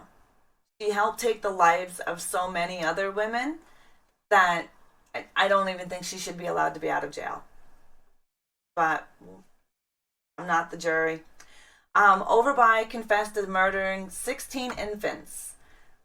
But with the lack of evidence, they were only able to convict her of murdering 9 infants, and she was sentenced to death. She would have been the first woman to receive the death penalty had King Christian X not commuted the sentence to life imprisonment. So she did not die by any type of death penalty. Child killers should be burned. I agree, Bumpiest. I agree. This one here, she murdered 16, but there wasn't enough evidence. And the only reason why she was caught was because one of the mothers decided she didn't want to give her child up and went back to get her baby, and the baby was already dead. So she made up an excuse saying, I don't know where the baby is. The mom called the cops. They investigated, and they looked because she burned them to death, and well, she strangled them, and then she burned their bodies in her oven, like in her oven. Now, the next ones we're going to talk about are 5 female serial killers that you probably have not heard about. These ones I think are really interesting. They also have some documentaries on these ladies. Now, they're considered serial killers. Only 1% of yearly homicide rates are women. Spice Girls, right? What did you just tune into? Well, Sinopa. I am Reanimator. I am Mixer's Queen of Horror. I do a horror web show every Sunday called Coffee Chat of Horrors. This weekend we are talking about female serial killers. It's okay, people always mispronounce it. Yeah, your name is hard for me to pronounce, but I think I got the first half right. Is it right, Kakashi? Did I pronounce that right? GG's, Metro. GG's. Any of you guys heard of Velma Barfield? Okay, great, great. So, okay, these are going to be serial killing women that you probably not heard of. They did not make the papers, even though they should have. This lady, Velma, has a death row video as well. They interviewed her on death row. Velma Barfield was like many other women who murdered multiple victims and as a prisoner. Her early life wasn't that different from many men who go on murderous killing sprees. She had criminal tendencies from the age of 7, mainly stealing money, and her father sexually abused her. Most men who do commit serial killing crimes are usually sexually abused or beaten as a child. So by the time they get older, they start their murdering of their moms. Usually they try to murder women that represent their moms. This lady was very similar to how she became a serial killer. Most female serial killers are either cheated on or left from their spouses or cannot have children, which they start murdering children, right? Yeah, mama, right? I don't know how she would cover that smell up. You'd be washing your body with human remains. I don't know how that would smell. It's very interesting though. She was married she was married at the age of 17, and she led a normal life for the most part. She had 2 children whom she treated really well, but after having a hysterectomy, something changed. She began abusing drugs like Valium, and she detested her husband Thomas for being an alcoholic. After he died in a house fire, Barfield cut and swathed through her life, killing at least 6 more, including her boyfriend and her own mother. Her weapon of choice was arsenic, which we know most women use. Hey, babies. Mwah, thank you for that host heavy. It's an anime name. Oh, nice. Well, we were just talking about Leonarda, who killed women and turned their bodies into soap and would hand those soaps out to their neighbors. So yeah, that was pretty gross. Her weapon of choice was usually arsenic, and she claimed she committed the murders by her alternate personality, which she called Billy. She was sentenced to death with the distinction of being the first woman executed by lethal injection. Like many women with a string of victims behind them, she was motivated by money, but sometimes also motivated by sheer irritation. And in our chart, like I gathered a bunch of stats.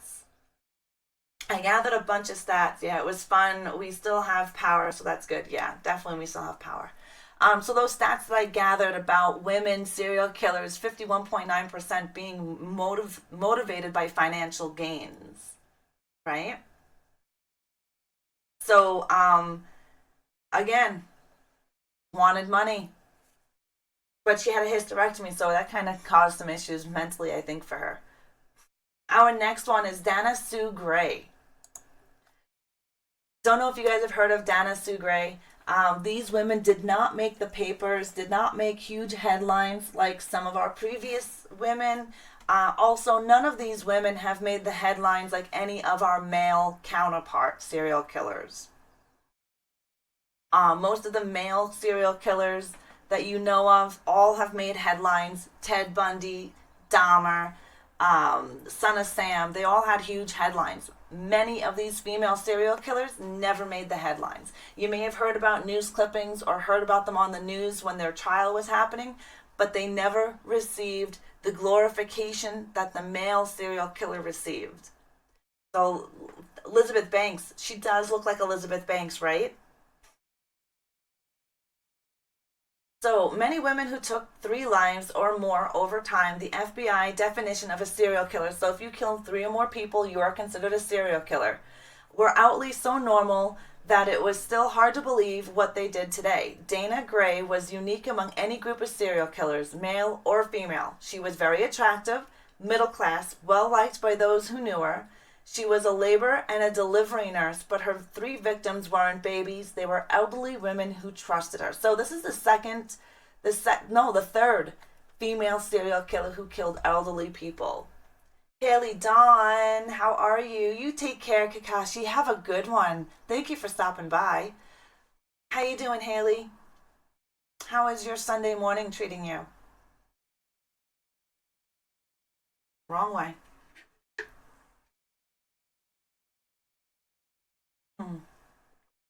Very, very good.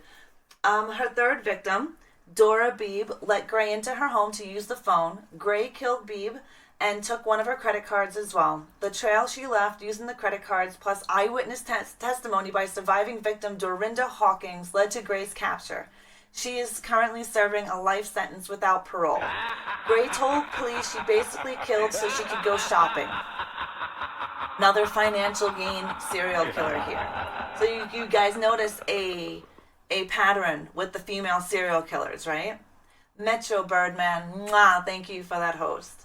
I have never been in an earthquake that I'm aware of. Oh, well, that's good. That's good.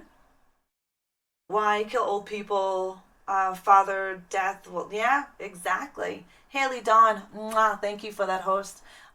So far, almost every single one of our female serial killers were killing for financial means. Most of them. Few of them killed because of maternity instincts. Others have killed because of nursing. Yeah, exactly. She killed these people so she could go shopping. And she wasn't your typical, even the FBI found her strange because she wasn't your typical serial killer for male or female version. Because of what she looked like, where she grew up, how she represented herself. She wasn't your typical profile for a serial killer. Killing is a lot of crimes. It's about power. Yeah? Anyone remember the killer Anders Breivik that killed all those teens at camp? No. Murder for money is the biggest thing. People murder for money all the time. Now we're also going to check out Janine Jones. Now there's a documentary on Janine Jones. You can probably find it on YouTube. This one here is a winner. If there's anything like a common type of female serial killer, this lady might be the perfect example. So basically we were talking about all the examples of what female serial killers, percentage of what they do and why they do it. She was a pediatric nurse and had hundreds of babies in her care throughout the years, so she had a huge pool of victims. She killed children. Another female serial killer that was based on being a nurse. Yeah, lots of them. Imagine killing someone just for high heels. Ugh. Old people are very easy targets, and so are children, right? Scroto, thank you for that host, hon. At a minimum, she killed 7 children, but investigators suspect that she took as many as 60 lives over the course of 13 years. So by the time she was caught, they believe she did about 60 lives, but she only was charged for 7. She was sentenced to 99 years in prison. Jones' motivations were complex compared to those such as I want to, kill people for money or kill people because of this or that. She was also called as an angel of death. She killed on compulsion. Her motivations were compared to many as such killers. She would commonly drug them, inject her victims, forcing a code. Then she would help revive the babies while her co-workers would be there. So basically, she would inject the babies with whatever poison she was using. The babies would go into code blue. She would run there. She would try to save the babies. She'd be the one to find the babies hurting, and she would try to save them in front of her coworkers. So she was also deemed angel of death, like we read about the earlier version of the angel of death where she would kill children. This one actually tried to be the hero, but she loved to have that, oh my God, she's trying to do something. Oh, poor her. She couldn't, save the baby. She was definitely fucked up. Definitely fucked up. Show a lot of pent-up aggression. Some of them just want notoriety, however you pronounce that friggin' word. Her coworkers never wondered how well, not right away. Not right away. Like, she didn't murder, she didn't murder 7 babies in a row. This would happen here. Narcissism, yes, narcissism. So she would inject a baby with poison. One would go into convulsions or whatever the baby would go through. She would do that one. Then a little later on, another one, so it wasn't suspicious. She wasn't stupid enough to do baby after baby after baby. She actually spread them out. Hello, Constantina. Long time, sweetness. How are you? She basically spread them out so she wouldn't get caught, right? Now, here is one. I don't know if you've heard about Joanna Denny. We're going to zoom in on her picture here.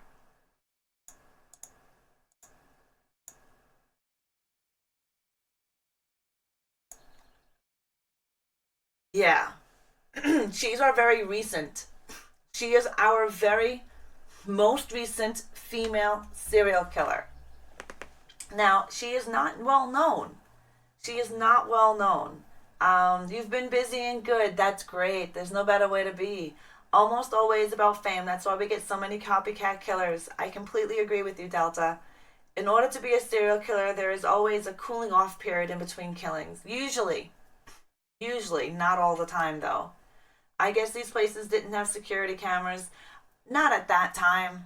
I wouldn't think they obtained security cameras until after a fact of a lot of these things were happening, right? Okay, so this is Dennehy. Joanna Dennehy. How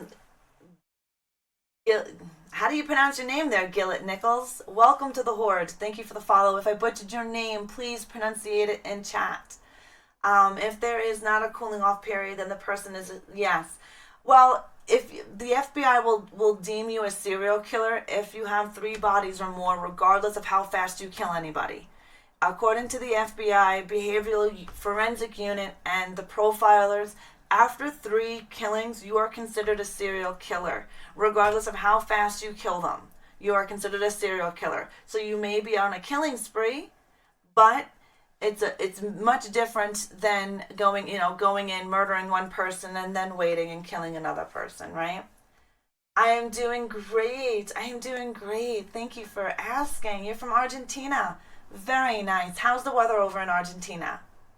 There were no tip-offs to anyone. No. Nope. Not until later on where her coworkers were kind of like, what's happening here? She's always trying to seem to be the savior. That's how she was caught. It wasn't at the fact that someone's seen her do this. She was at every baby that went into convulsions or went into code blue, she was there for. She was the first one there for it, right? So they kind of found that a little strange after X amount that were done, right? This lady, you thought it was 5? What was 5, Ghosty? I'm not sure what you're talking about. No, it's 3. After 3 bodies, we were just going over that. After 3 bodies, the FBI has considered you a serial killer. It used to be 5. But we were just reading an article about the FBI forensic unit. A string of convulsion babies. Yeah, there's a little fly in here, so if you're wondering what the hell I'm doing. Hi, 420. How are you doing, hun? Do you know 4 serial killers that are never caught? There's more than 4, Constantina. And yes, we actually went over them last Sunday. Last Sunday was our serial killer Sunday. And we went through all the male versions of serial killers. There are more than 4. There are actually over 5 There were 5 in the States currently that are unsolved, that are going on between the 70s and the 2000s. And there's even more go on past that. You got the redhead killer. There are tons. You know the most famous ones like the Zodiac killer. That is the most famous ones. But there are several more besides Jack the Ripper. Last Sunday we did serial killers and we focused on Jack the Ripper, who was still never caught to this day. But yeah, we know them. We know them. But there are more than 4. But Dennehy may be one of the most recent notable female serial killers, though her trials were much bigger news in the United Kingdom than anywhere else. In many ways, Dennehy's actions were not unlike those of some male serial killers. She was, after all, diagnosed a psychopath. Dennehy reportedly came from a decent middle class British home, but by her away from home at the age of 15 and began a series of often violent relationships. This later led to the man with whom she fathered 2 children, taking them away from their safety. Yep. Black Dahlia is also one of them. They never caught that serial killer, but there are many they have not caught. Most of you guys know about the top 4 because they've made headlines. But there are more than just 4. There are several. I think over 50 that they have not caught. And on an average in the United States, there they say on an average there is about 200 serial killers walking around that we don't even know of.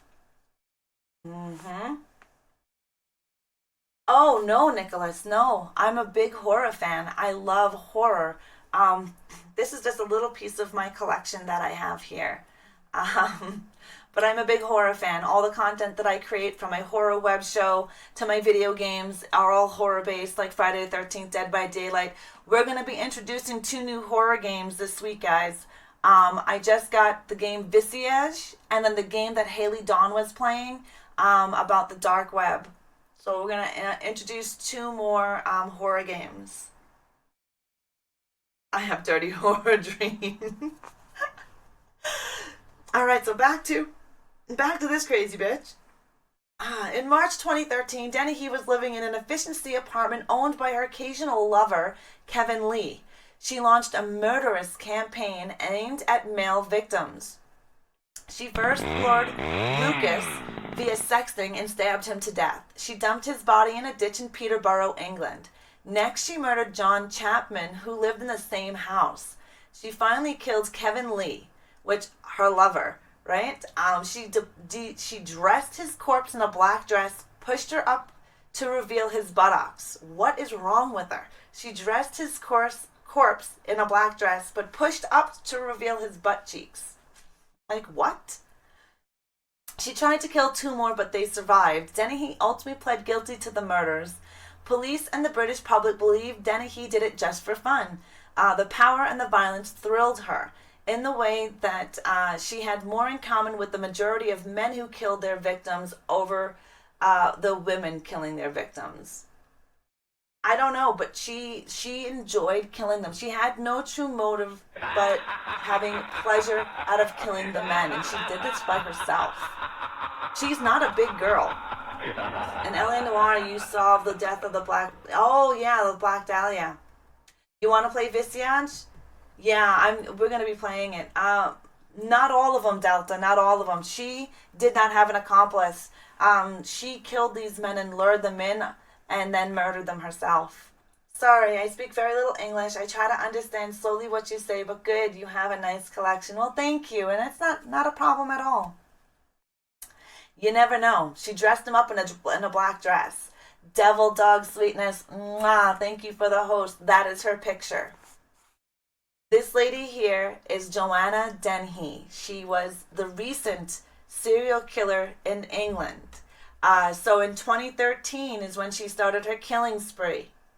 And she killed for fun. Do you notice that there are more female serial killers that come from the UK than anywhere else so far in our list? How are you doing, Devil darling? Good morning, Maddie. How are you doing? And then we have an alleged serial killer. NWODX08. Welcome to the Horde. Thank you for the follow. I wonder if, you know what? I wouldn't be surprised. This is a picture of her. Yeah. This is her picture. Why are the pretty ones nutbags? No idea. I'm good, pumping myself up to fill out paperwork. Nice. Good luck with that. My buddy dated a chick who looked like... That's kind of scary, right? Yeah, you need it? No. But she killed for pure pleasure. She was more like a male serial killer than she was the female serial killer. She had no real motive. She just took pleasure in killing people. That was her motive. She enjoyed it. She would stab them and then dump their bodies in places. She actually took her lover, Kevin Lee, which she murdered, I believe was her last victim. She dressed him up in black dresses. And basically how they found his body is that she picked up the dress high enough to reveal his ass. Yeah. Motive, psychopath. Yeah, that's what they deemed her as, a psychopath. She was more, but yeah, exactly. She was all about those butt touches.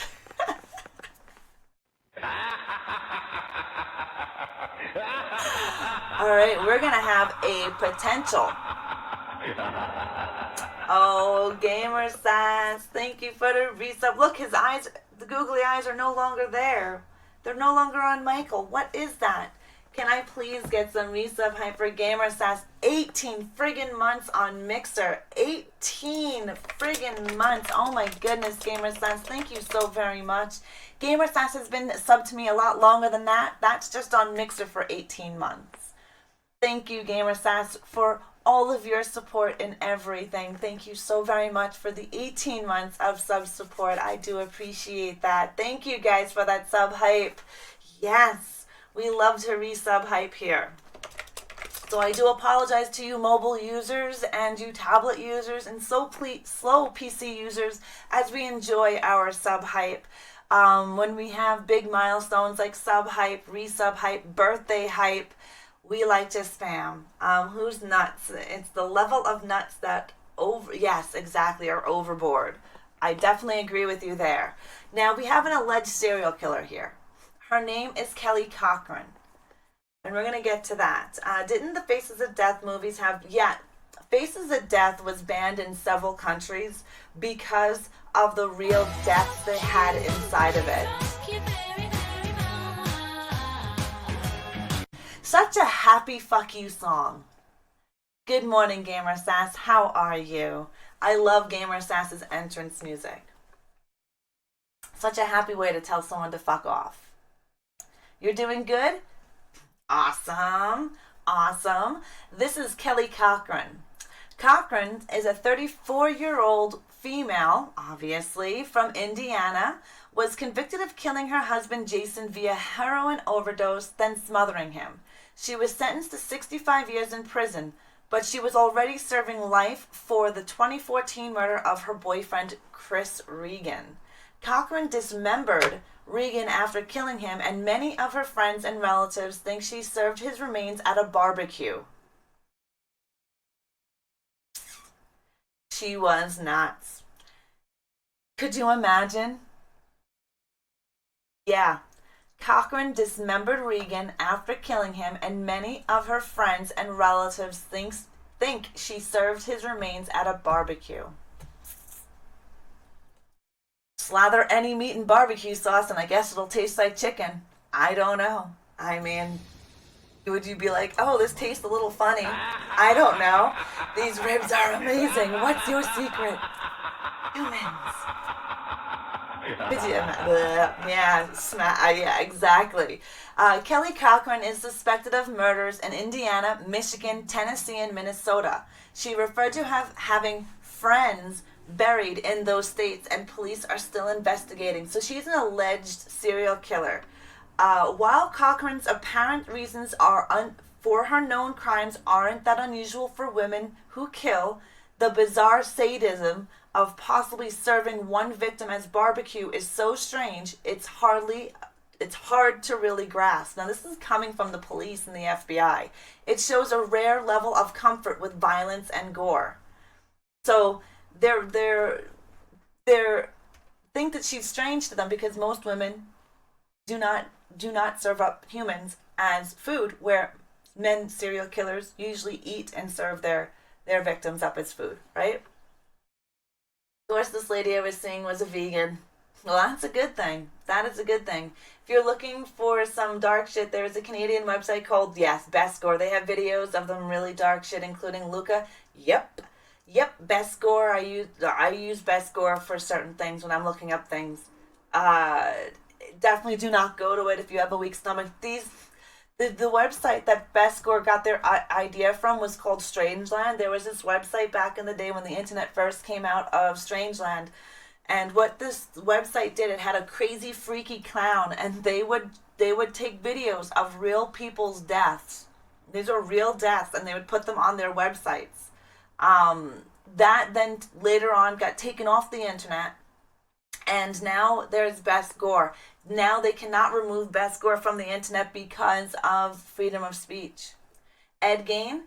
Yes, Ghosty, you missed last weekend's. We actually did a nice in-depth on Ed Gein. Hi, Neo Muerta. How are you? Good morning. Good morning, Dargor. I hope you are well. Strangeland. Yes, you know that one, Serial. They were actually taken down. I'm a part of a lot of different sites. There is a couple of serial killing sites that I'm a part of as well, where I get a lot of my research from. The old school website was rotten.com. Yes, rotten.com. A lot of them were taken down, and now, since the whole speech thing on the internet has been refixed and finagled with, they are now allowed to still have these websites up. That horrific murdering spree over in New Zealand, where the gunman actually videotaped with a GoPro and live streamed that shooting, the only ways to find that video was on Best Gore. That video was taken down on every social media site, but somewhere along the lines, they were taken down. I think he will tell you we've been together for so long because he's afraid of me. That's what he would say. Ask him the next time he's in chat, because I don't think he's in chat right now. The next time he's in chat, ask him why we're together for so long, because that's what he tells people. He's like, we've been together for so long because I'm afraid of her.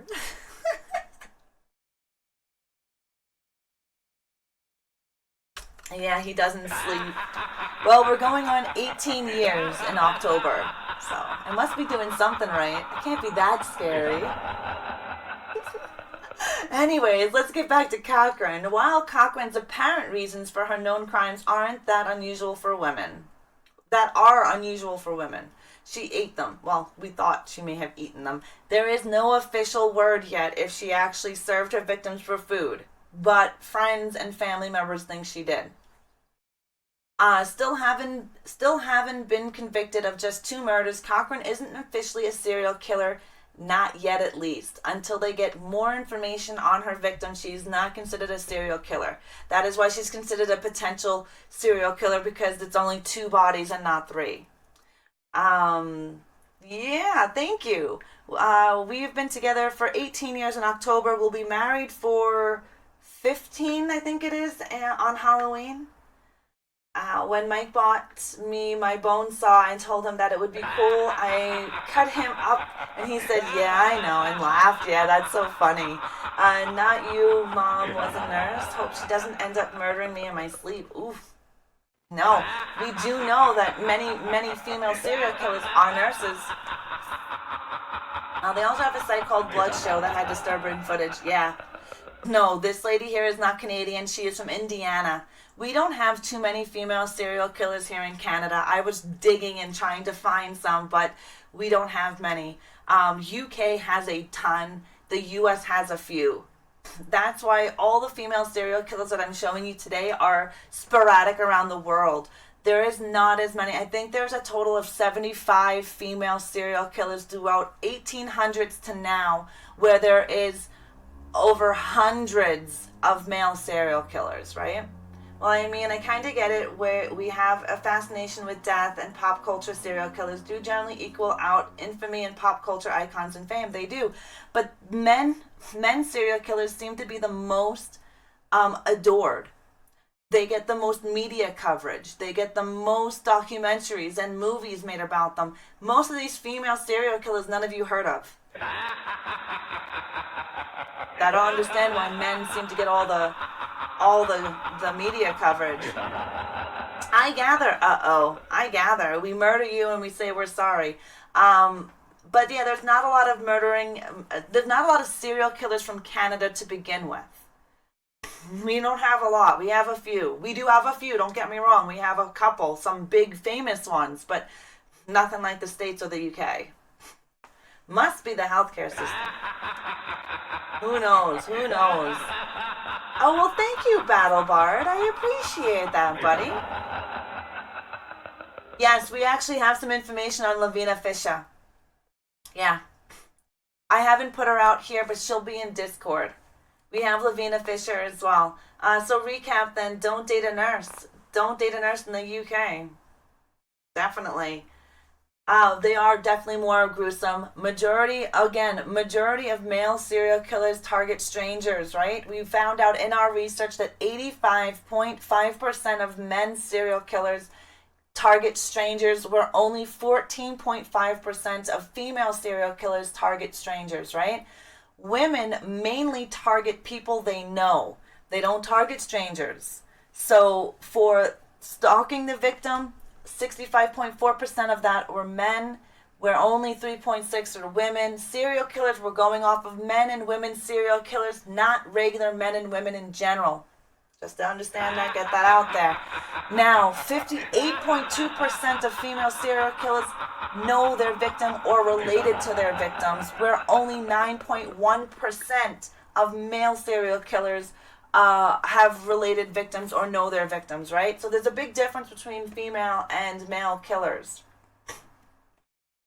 Yeah, you'd see a big bloodbath in Quebec. Well, we already got a serial killer in Quebec. She's running around loose, and she's married and all of that jazz. So with Dennehy and Cochran, it's hard to not feel that there has perhaps been a change in the way of women kill multiple victims on the relatively rare occasion when they do. The level of violence meets or exceeds that of many serial murders committed by men. As to what cultural forces might contribute to such a change, it's hard to say. So out of all the female serial killers we have seen, only 3 of them have the same mentality and motive as male serial killers. So I find it very interesting on that's what they have in common, where the other ones had more of a financial means or a maternal way of killing, right? I feel female serial killers are more unsettling to me as male serial killers, as well. The ghosty, the research that I put together, like I literally put a chart together, and you're going to see this chart in my Discord because I'm going to post it in there. I put a chart together, and I actually went through a week's worth of research and getting what female serial killers and male serial killers and their characteristics. We got targeted strangers, related to victims, stalked victims, motive, financial means, motive of sexual means, killed victims outside of their birthplace, and then nicknames.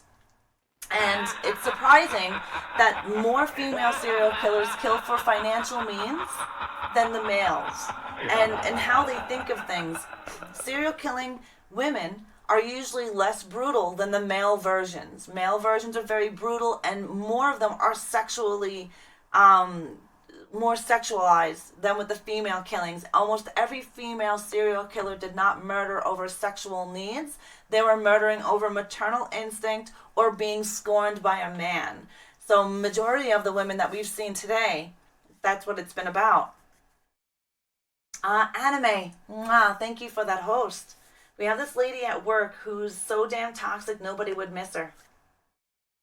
Yeah. She looks like your sister. Oh my goodness, devil. Oh my goodness. We also, since a few of you did not watch the Stranger Things, I'm not going to spoil it. We're not going to do our Stranger Things facts just because a few of you did not watch it. So we will take a look at a couple of new games that are coming. Many of you were discussing. Many of you were discussing the Bloodlines 2 that's going to be coming. So we're going to take a look at that. You watched? Oh, nice, nice. Mischief, Mischief's one. Welcome. Mwah, thank you for that host. That's your name is very difficult for me to say. Bloodlines 2, that is what we're going to go and take a look at is Bloodlines 2 right meow. We're also going to take a look at a new vampire series coming to Netflix. Nice. Nah, Trudeau is all right. Open the door to pot smokers. Trudeau is a... I'm going to keep my piece there because you guys can have him. Dirty piece of shit that he is. But yes, we don't talk about politics because I'm pretty passionate about politics, especially about our douchebag in office. You guys can have him. Take him. Please. We are going to also discuss, if we have time, we're going to discuss what horror movies influence Stranger Things. Because, yeah, that's a thing. That is a thing. But we are going to take a look at some gameplay of new Vampire the Masquerade Bloodlines 2 gameplay footage. That's what we're going to do here. We're going to close that out. We're going to make this big so you guys can see it. And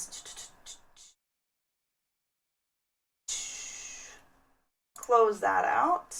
Get up YouTube. And I use Bloody Disgusting for everything. Dual shockers sounds a little dirty. Can you guys, I'm going to see if I can make it louder for you. This is actual gameplay.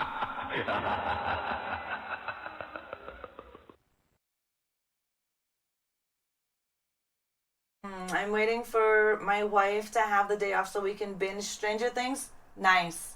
The Blair Witch game looks amazing. You know what? Whispers, are you in my Discord? If you can't tell how passionate I am about horror movies and all things horror and serial killers, I definitely am. It's how I create my content. All of my content is made and based off of horror. This web show I compile. I research every week on my web show stuff here. Me and Reaper 1923, we compile a bunch of stuff. I do a lot of research and digging into things to get the information. I don't just pull things from websites. I actually make a whole Word file. I obtain pictures and information and all of that stuff for my research, so that when I put it on the web show, it goes into my Discord. But Whispers, I would love to talk to you more on that. Definitely. My spawn wanted me to tell you he plays DBD. His name is Warren. Warren, hello. He plays DBD on Xbox. Maybe we can game together, Scroto. I'm not hearing any sound. Like, there's no sound to this video. But this is just some gameplay. We have our douchebag already in office? Yeah. I agree. Yeah, no, there's no sound in this. I don't know what they did to their sound, but there is no sound in this gameplay footage. This is actual early footage of what you're going to see. We can take a look at the trailer of Bloodlines, which will actually have the whole noise.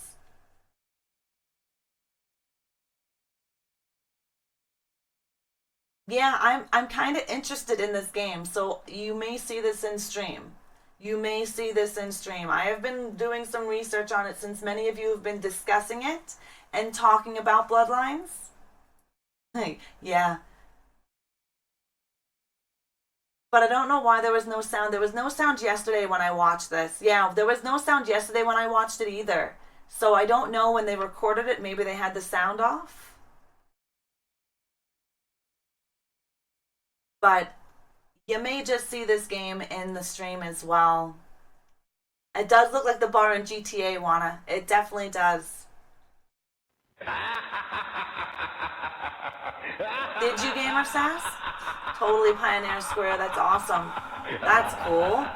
All right, Mama. No worries. This is. Let's see. Hold on a second. I believe it's going to be out on Xbox as well. But what was that? I pre-ordered it. I was slightly disappointed in Vampire. So, what didn't you like about Vampire?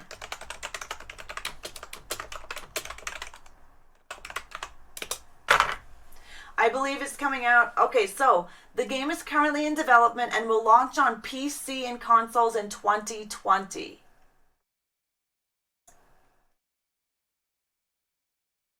Oh, it was too slow in your opinion. I have Vampire. I have yet to play it. How you doing, Clan Pipe? I am getting Blair Witch. I already got that bitch on pre-order, as well as, you know, have you, was I missed the name of the game. Welcome to Hallenwell. There's another game that we're going to watch. We're going to watch the trailer too. It's going to be another game to Hanwell. Yes, Hanwell. It's a game that I actually pre-ordered and will be playing on stream. And it's another, obviously, horror game. I heard, and it was confirmed, that it was Haley. They said that it was coming to the Ultimate Game Pass. You're on the fence with Blair Witch. I didn't overly care for the movie, either of them, or the remake, but the game looks interesting to me. The game kind of reminds me of Outlast. And I enjoyed Outlast and Outlast 2. Hey, Glocks and Grit. If most men were honest, if a female serial killer was hot, say if it was Cameron Diaz was a serial killer we knew, we would still get it on with her. Guess if you want to die with a smile on your face. Yeah, you definitely can pre-order any game or buy a game from my chat here. Yes, the Underground Tour. I knew vampires hung out in the underground. Hell yeah, they do. Made by Bloober, so it will... Oh, yeah.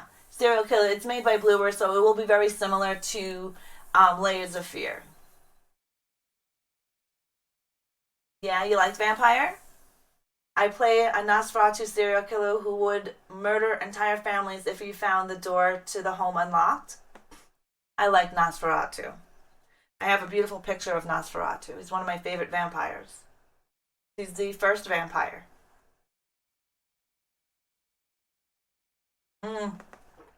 It's supposed to, Moon Smurf. It's supposed to. So this is just some gameplay footage of this here, Bloodlines 2, Vampire Bloodlines 2, which will be releasing sometime in 2020. We're also going to check out one other one. We're going to check out the trailer to Hanwell. And for some reason, I have no sound.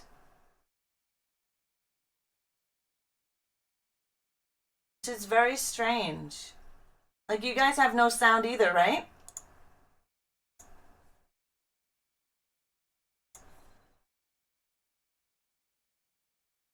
No.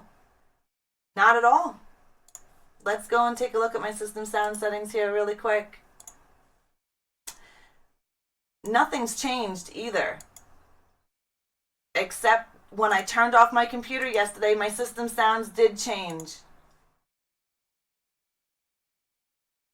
So you guys have no sound, or do you have sound?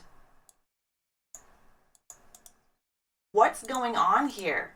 Why is this doing this? I had to turn off my computer last night.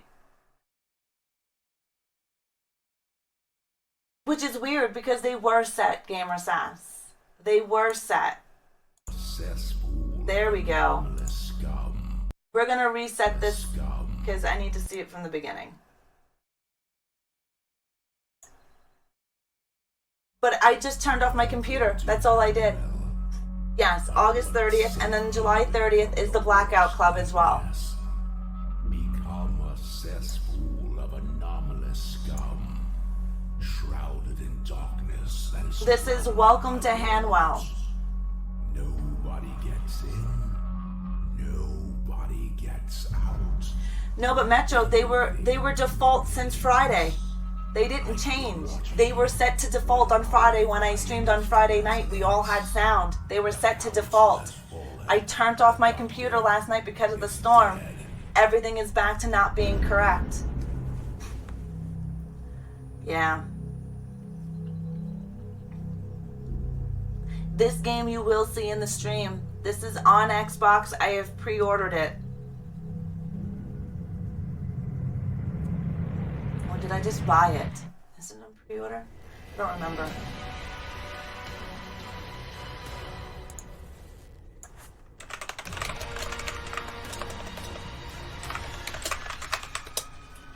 Nothing updated. Nothing updated. Now this game is already out on Steam. It was already out on PC.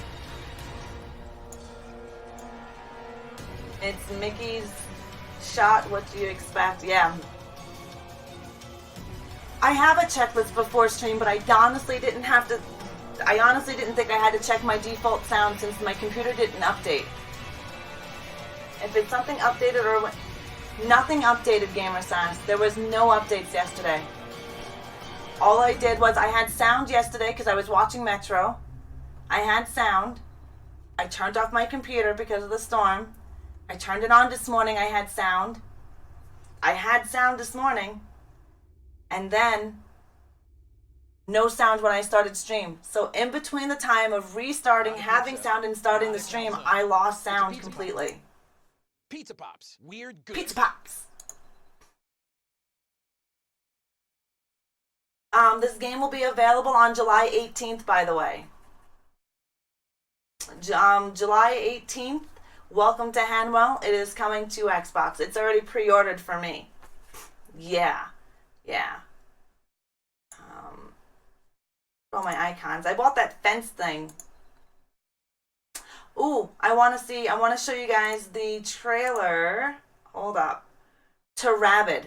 Do you guys remember seeing a movie back in the 70s called Rabid?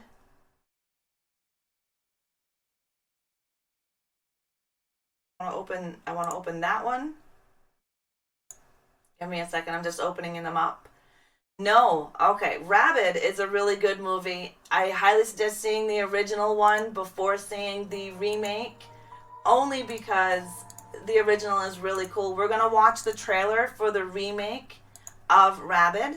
I am going to see this movie. Yes, David Cronenberg, you got that right, Bumpiest. You got that right. I'm just opening up also the new vampire show that's going to be coming as well. We're going to be discussing that.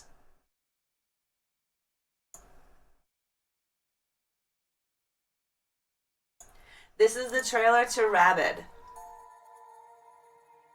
What was the other game with the Blackout Club? You can't take your bandages off just yet. I have Fences, Ghosty. I just bought it. I bought it the other day because of Lagby. But I haven't set it up yet. On time.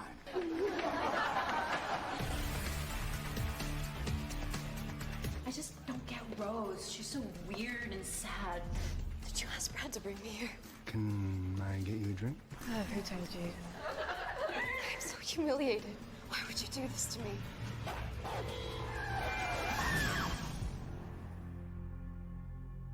Schadenfreude, the pleasure derived from someone else's misfortune. I want you to keep in mind Watch the original. It's good. Not to worry. With the proper diet, you'll be able to live a perfectly normal life. stem cell manipulation is the key to life. Yeah, Rabbit came out in 1977.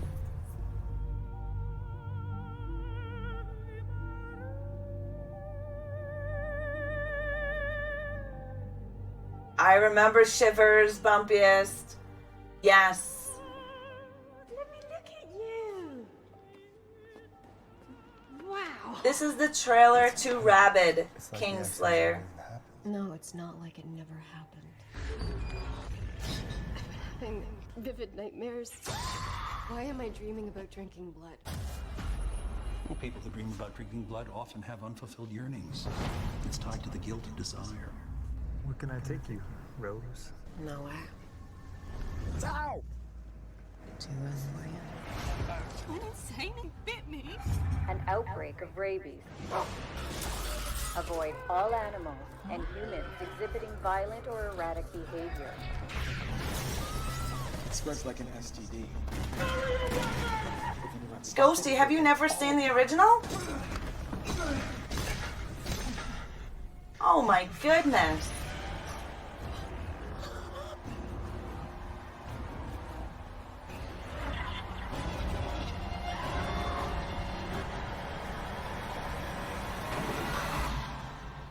How's your appetite?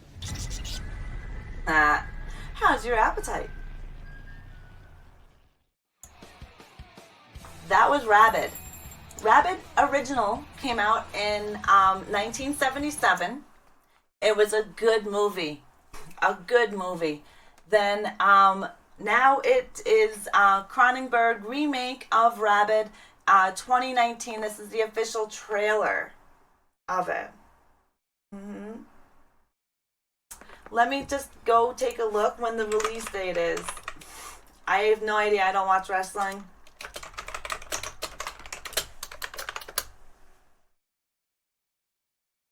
August 26th, guys. Rabid is hitting the theaters on August 26th of this year. We're also going to take a quick peekaboo at a brand new up-and-coming movie, a TV show that's going to be hitting Netflix. It's about vampires. It's going to be called, it's the first look at Clay's Bang as Dracula and the Netflix. Now we're going to see if we can find a Dracula Netflix trailer. Squirm. Yeah, I remember Squirm. I do. Ugh. Yeah.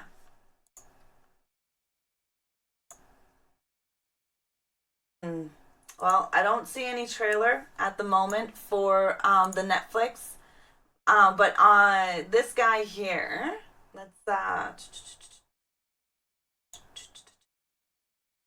this here is Clay's Bang as Dracula in Netflix new series.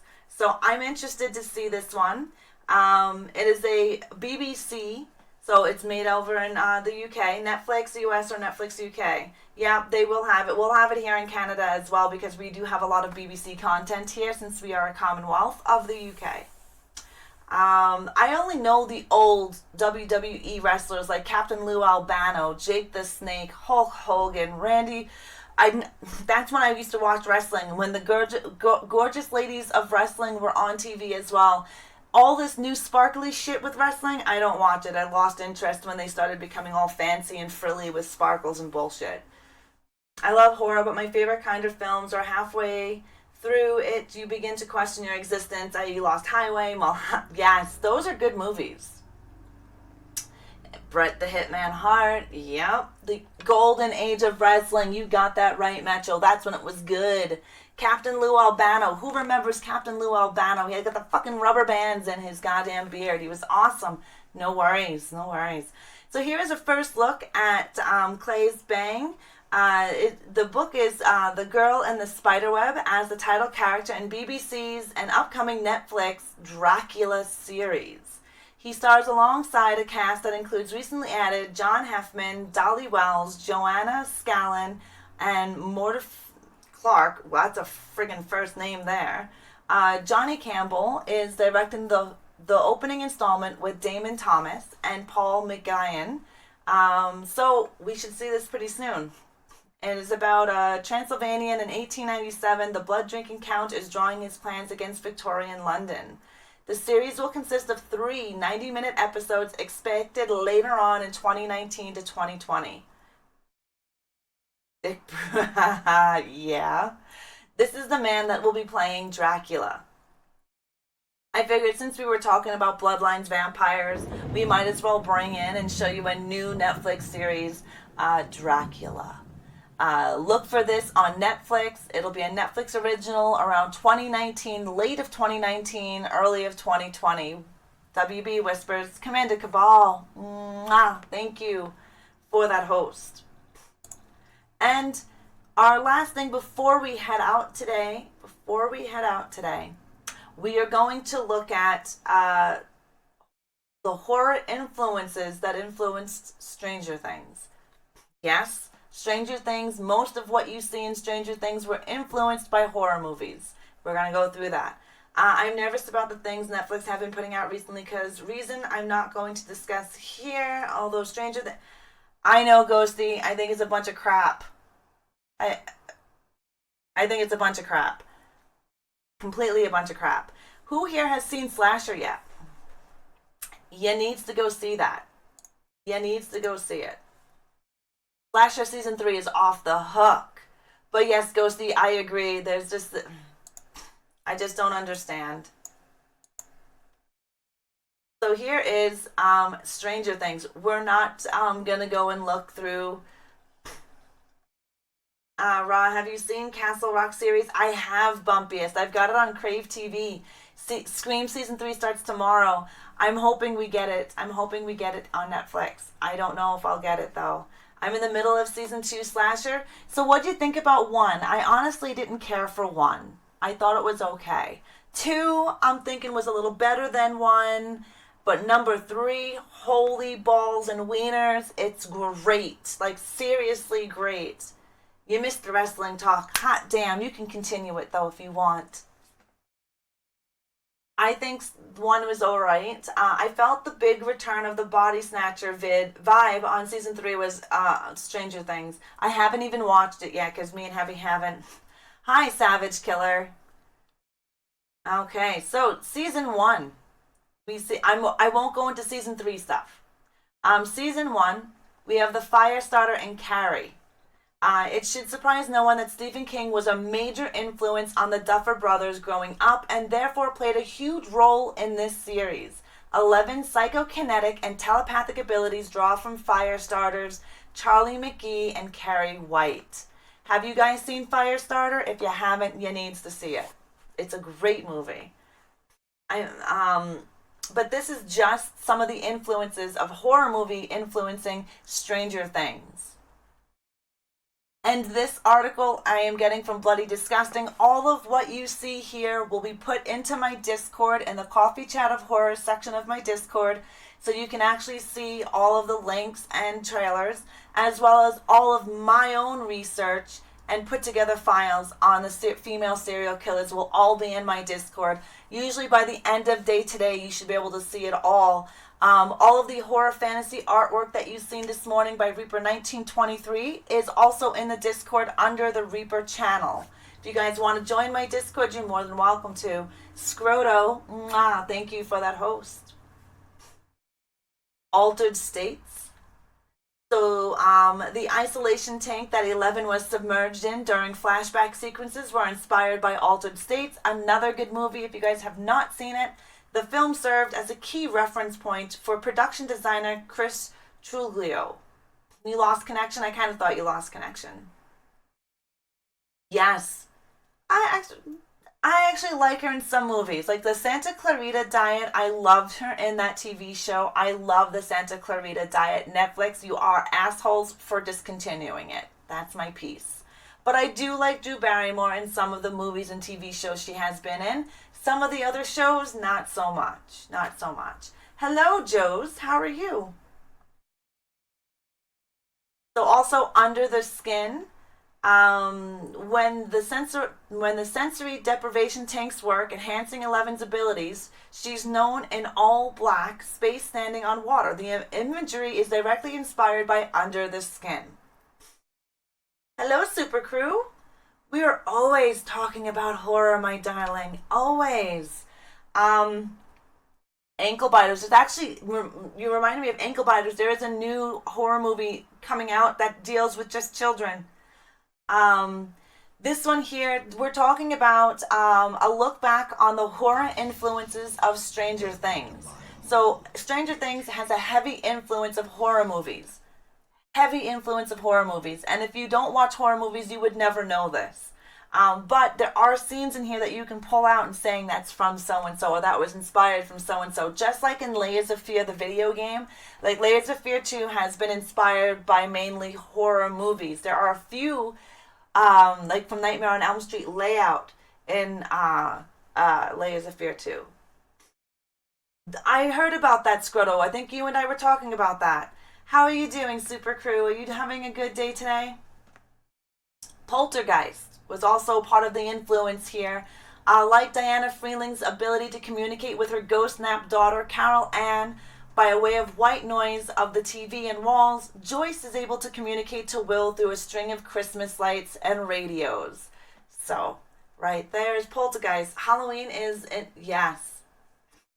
Yes. This chat is great. It's weird. Exactly. It's weird. It's what makes us awesome. And then Let the Right One In. I love this movie. I love this movie. If you have not seen Let the Right One In, you really need to see it. This is a beautiful story. It is cute. It has children. Let the Right One In. It is a horror movie. Poltergeist was scary in its time, Devil Dog. You are right. You are definitely right. I'm doing well. We are learning about female serial killers and horror movies. Yes, and again, all of this information, all of my compiled research will be in my Discord channel for Coffee Chat of Horrors. I've seen both. The westernized, the American version is on Netflix right now. Definitely a brilliant movie. There are parallels in the building romance between Mike and Eleven and Oscar and Eli in the both boys are bullied and befriended, fall for a powerful girl who's more than they seem. This here is the Swedish version. There's also the scene features Mike playing with a Rubik's Cube while waiting on Eleven. The Rubik's Cube is a major symbol of the friendship between Oscar and Eli. Yeah. It's a good movie. Which one did you see, miss? Did you see the American version? The American version, this imagery here is from the Swedish version. We also have Nightmare on Elm Street reference in Stranger Things. A major formative film on the Duffer Brothers, they tried to recreate the feeling of dread from Wes Craven's seminal film. The teens try to exploit the nature of the Demogorgon to defeat it, much in the same way that Nancy Thompson does with Freddy Krueger. But most obvious is the scene that sees the Demogorgon pushing through the Briar's wall to break through to their world, just like Freddy Krueger did while Nancy was sleeping. Which is definitely correct. Because we do see that scene in where the Demogorgon's trying to come through the walls. Remember those? That happens in the first and in the second as well. Yeah, they're both really good. We also got some influence from Silent Hill. When it came to creating and designing the eerie world of the Upside Down, one of the biggest inspirations came from the video game Silent Hill. The floating ash, the color correction, and the deteriorated buildings were all influenced by the hellscape and that popular game. Yeah, what's up, Boosh? What are you doing? Hi, Kingslayer, how are you? Yeah, so there's a lot of horror influences in the Stranger Things, which I thought was really cool. Also, alien influence. The other major inspiration for the look of the Upside Down came from Alien, namely the LV-426. Then there's the egg that Hopper finds while in the Upside Down in the season 1 finale, and then tendril down Will's throat when he and Joyce finally find him. Both are directly from Alien.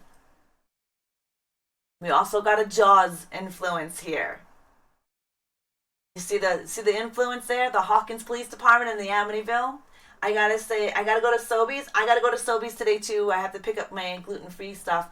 Sobeys is the only place in town that sells so much gluten-free food. It's great. The movie that played the biggest influence of all is Jaws, the Duffer Brothers' favorite film. It permeates throughout the entire series, which was nearly named Montauk, after Montauk, New York, to capture that Amity aesthetic. The look of Sheriff Hopper is directly inspired by Roy Scheider's character. They even drive similar trucks. The scene where Hopper is trying to report is framed exactly the same way as the scene in Jaws. The way a drop of blood from a cut on Barb's hand attracted the Demogorgon, directly resulting in her death, is the same way as the shark. The way the monster feeds is very shark-like. Above all, though, the way the Demogorgon is kept mostly hidden throughout season 1 is directly borrowed from Jaws, in the same way the shark appearance was sparingly used to build suspense. That's interesting. I didn't know that. The level 46 is King of the Aliens. I gotta go to Sobeys. Now, this I knew was from the Lovecraft. I know, right? Haley stealing brains. We won't go into season 3 just because I know there's some of you that have not seen season 3, so we will not go through season 3. We will do season 3 next week. What about The Vanishing? I saw the American version. Oh, that's a good movie. The Vanishing is a good movie. Same thing with The Invisible Man. But these are what inspired or influenced Stranger Things. You have to have an amount there, Moon Smurf. So, pickpocket, sneaky tiger, and then amount. The expanded world of the Upside Down and the creatures like Mind Flayer, both in terms of design and scale, seem to be stemmed directly from work of H.P. Lovecraft, which is very true. We also have the Evil Dead influence as well. Sam Raimi's film was a major favorite of the Duffer Brothers, and they snuck visual references to it in season 2. It's impossible to imagine that Hopper's secluded cabin and its design wasn't influenced by the Evil Dead, because it very, very similar look to the Evil Dead cabin. Oh, sounds, yes, Booch, mwah, thank you for that, host. I have sounds again. Very happy. Now, the newer, this is from the older version, It. Stephen King's work was a major staple for the Duffer Brothers, so it's no surprise that season 2 loops in even more references and inspiration from his expensive catalog. It plays a major role in the shaping new character Billy Hargrove. Hargrove is a violent teen, an older stepbrother to Max, who I think is really good looking, and takes major personality cues from It bully Henry Bowers. Oh, well, thank you. I appreciate that. Ooh, Kay just stole 300 brains from Haley. There's also Shining references here as well. Oof, Scorpio. What? There's a little bit of Jack Torrance and Billy Hangrove too, but The Shining also shows up in that the way Will Byers has clairvoyant connection with the monster from the Upside Down, much like Danny Torrance. The Shining is amazing, and there's a sequel to it. There's a sequel to it, which I'm going to see.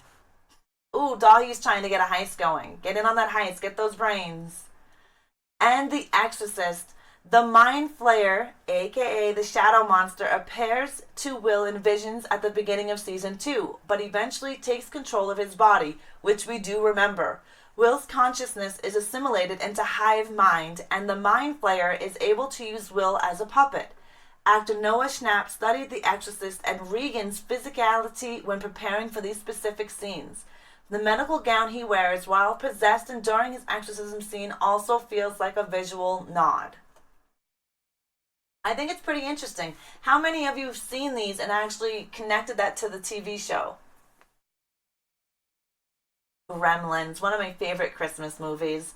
Police Academy 5 homage, Jaws crap film, but the bit... See, I don't think Jaws was a crap film. I think Jaws was a major game changer in the horror industry at that time. The way the suspense that you didn't see the shark, the way the shark portrayed, the visuals of the camera. I think Jaws is a very underrated horror movie. It was one of its time. Look at how many other sea monsters and horror movies were made about sharks. Meg, Deep Dive, all of them. While it was cheesy, exactly, it was cheesy, but again, who had computer CGI graphics like we have now? I think that would have ruined the movie. I think it would have ruined the movie if we had more CGI in any of our Jaws films. And what made Jaws so great is that the suspense that they did use. Okay, so what? You seen the shark come up and you're like, ah, that's not real looking. Who gives a fuck? That was a great movie. The anxiety that movie gave me, oh my God. I still cannot watch it to this day. I cannot watch it fully without having some kind of anxiety attack. Yeah, that friggin' movie scares the shit. Oh, not Jaws. Oh, it sounded like you were saying that Jaws was crap. Jaws is the best movie ever. Nice, nice. Yeah, I don't like sharks either. Gremlins. Joe Dante's classic about a boy and his pet monster Gizmo is made homage to exclusively in the relationship between Dustin and his baby in the Upside Down Monster. Welcome back, Sneaky Tiger. We also have some Jurassic Park. When our protagonists are trapped in a lab with a pack of creatures, Bob, Sean Astin, navigates his way through the dangerous overrun halls to reset the breakers and free everyone.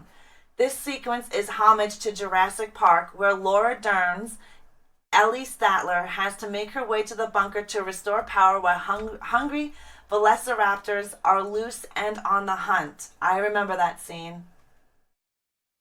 GG's, Alex. GG's. Another scene from Aliens. Aliens factored into season 2 in a number of ways, the most obvious being Paul Reiser's casting, but there's also the fact that there's a lot more demo creatures this go around to battle. While season 1 only had one big lad, like the Marines and Aliens, the government officials tried to destroy the Upside Down with flamethrowers. Both feature a group of soldiers who find out much too late they've underestimated their foe, and the words "Stay Frosty" are uttered in both as well, which is very true. "Stay Frosty" is also said in R.I.P.D. Now, another scene from Jaws. Aliens is a great movie. Great movie. I love Aliens. Like King's continued presence in the series, so too is Jaws. Most notably in the scene that features Hopper and Eleven descending into the depths of the lab to close the portal to Upside Down.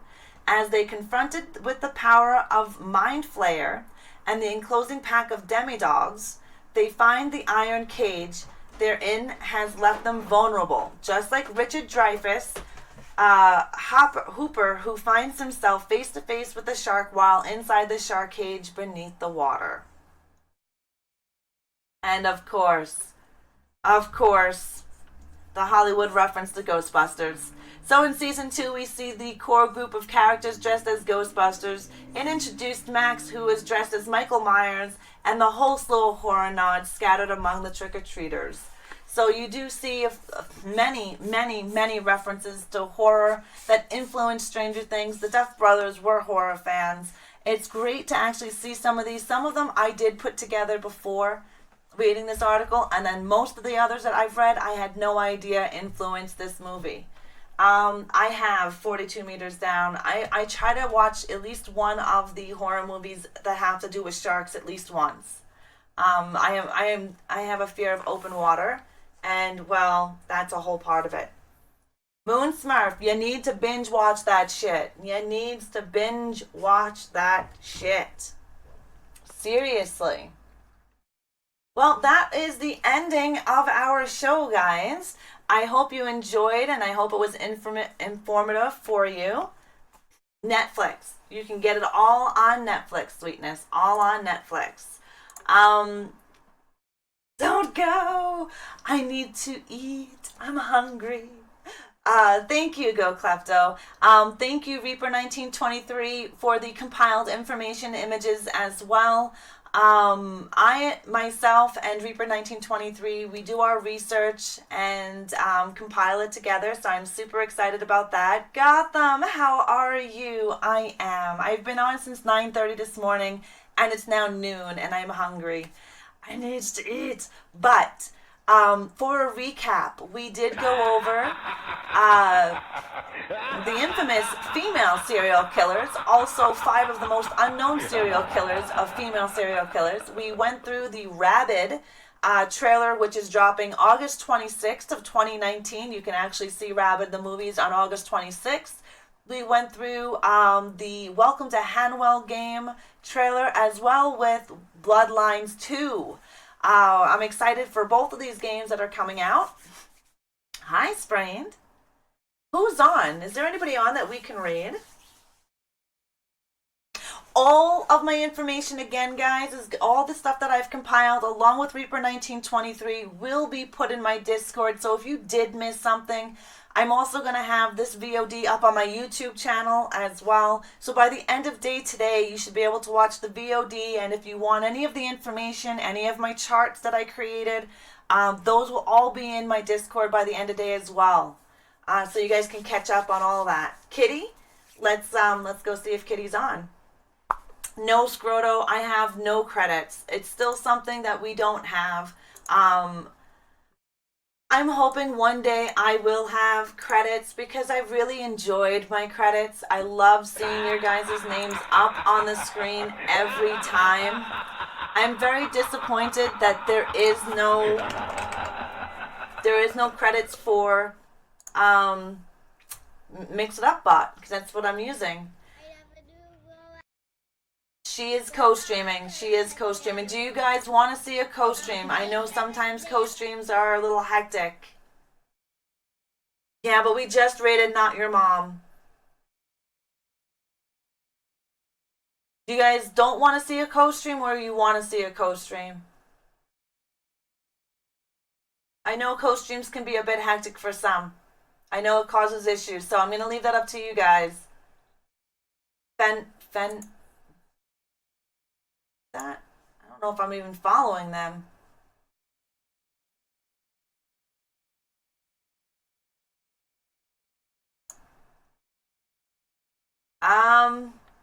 It doesn't matter to me. What do you guys want to see? Do you guys want to see, I don't know what he's playing.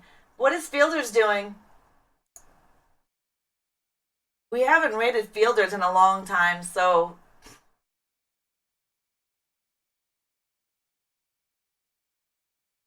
I don't even see Fielders on. The shit.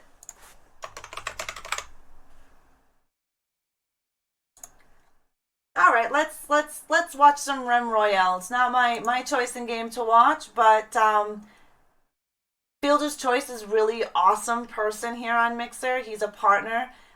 He's also called the Angel of Mixer, and the reason why he's called the Angel of Mixer is because he actually fundraises money to help other streamers here obtain their goals as a content creator, whether that's webcams, whether that's microphones, or whatever. He actually helps numerous people out. He does several different types of charities. He is known as Mixer's Angel for a reason. Yep, we're gonna end up doing Fielders. Oh, what is happening here? There we go. Here we go. We're gonna raid Fielders. So before we go and do that, thank you guys very much for everything today. I hope you enjoyed all of the information that Reaper and I have compiled and put together for you. Hopefully it was very informative. I enjoyed it. I always enjoy my Sunday mornings with you guys. Thank you so much for the resubs. They were going off like crazy. I appreciate all the resubs, guys. I appreciate all the support as well. We hit 30 million, which to me is amazing. We are going to be on tomorrow morning at 11 a.m. Mountain Time. I'm not sure what we're going to stream. We may stream one of the new horror games that I just got, either Visage or the Dark Web game. I haven't decided yet, but we'll see on that. Thank you guys. Enjoy your weekend. I will enjoy the rest of my Sunday. You enjoy the rest of yours. Thank you guys so much for hanging out with me. I have no idea, Sprained, whenever I feel like it. I play games that I feel like playing. I don't have a schedule of games. That's why I don't put a schedule of games out, because I play what I feel like playing that day on stream. So Whenever I feel like World War Z, I'll play. We need to raid the epic bald head one. Yes, I've raided Alan before. I have raided Alan before. Shit kittens. Alright, guys. Hopefully it'll turn out to be nice. I don't know. We're going to go raid a Fielder's Choice. Thank you guys so much for hanging out with me. I am going to host Fielders. Then you guys are going to run in. You're going to spam Brains Raid right there. I love your faces. Thank you for everything that you've done with me today and for me today. I appreciate it. Have a great weekend, guys. I will see you tomorrow morning. Mwah. Bye.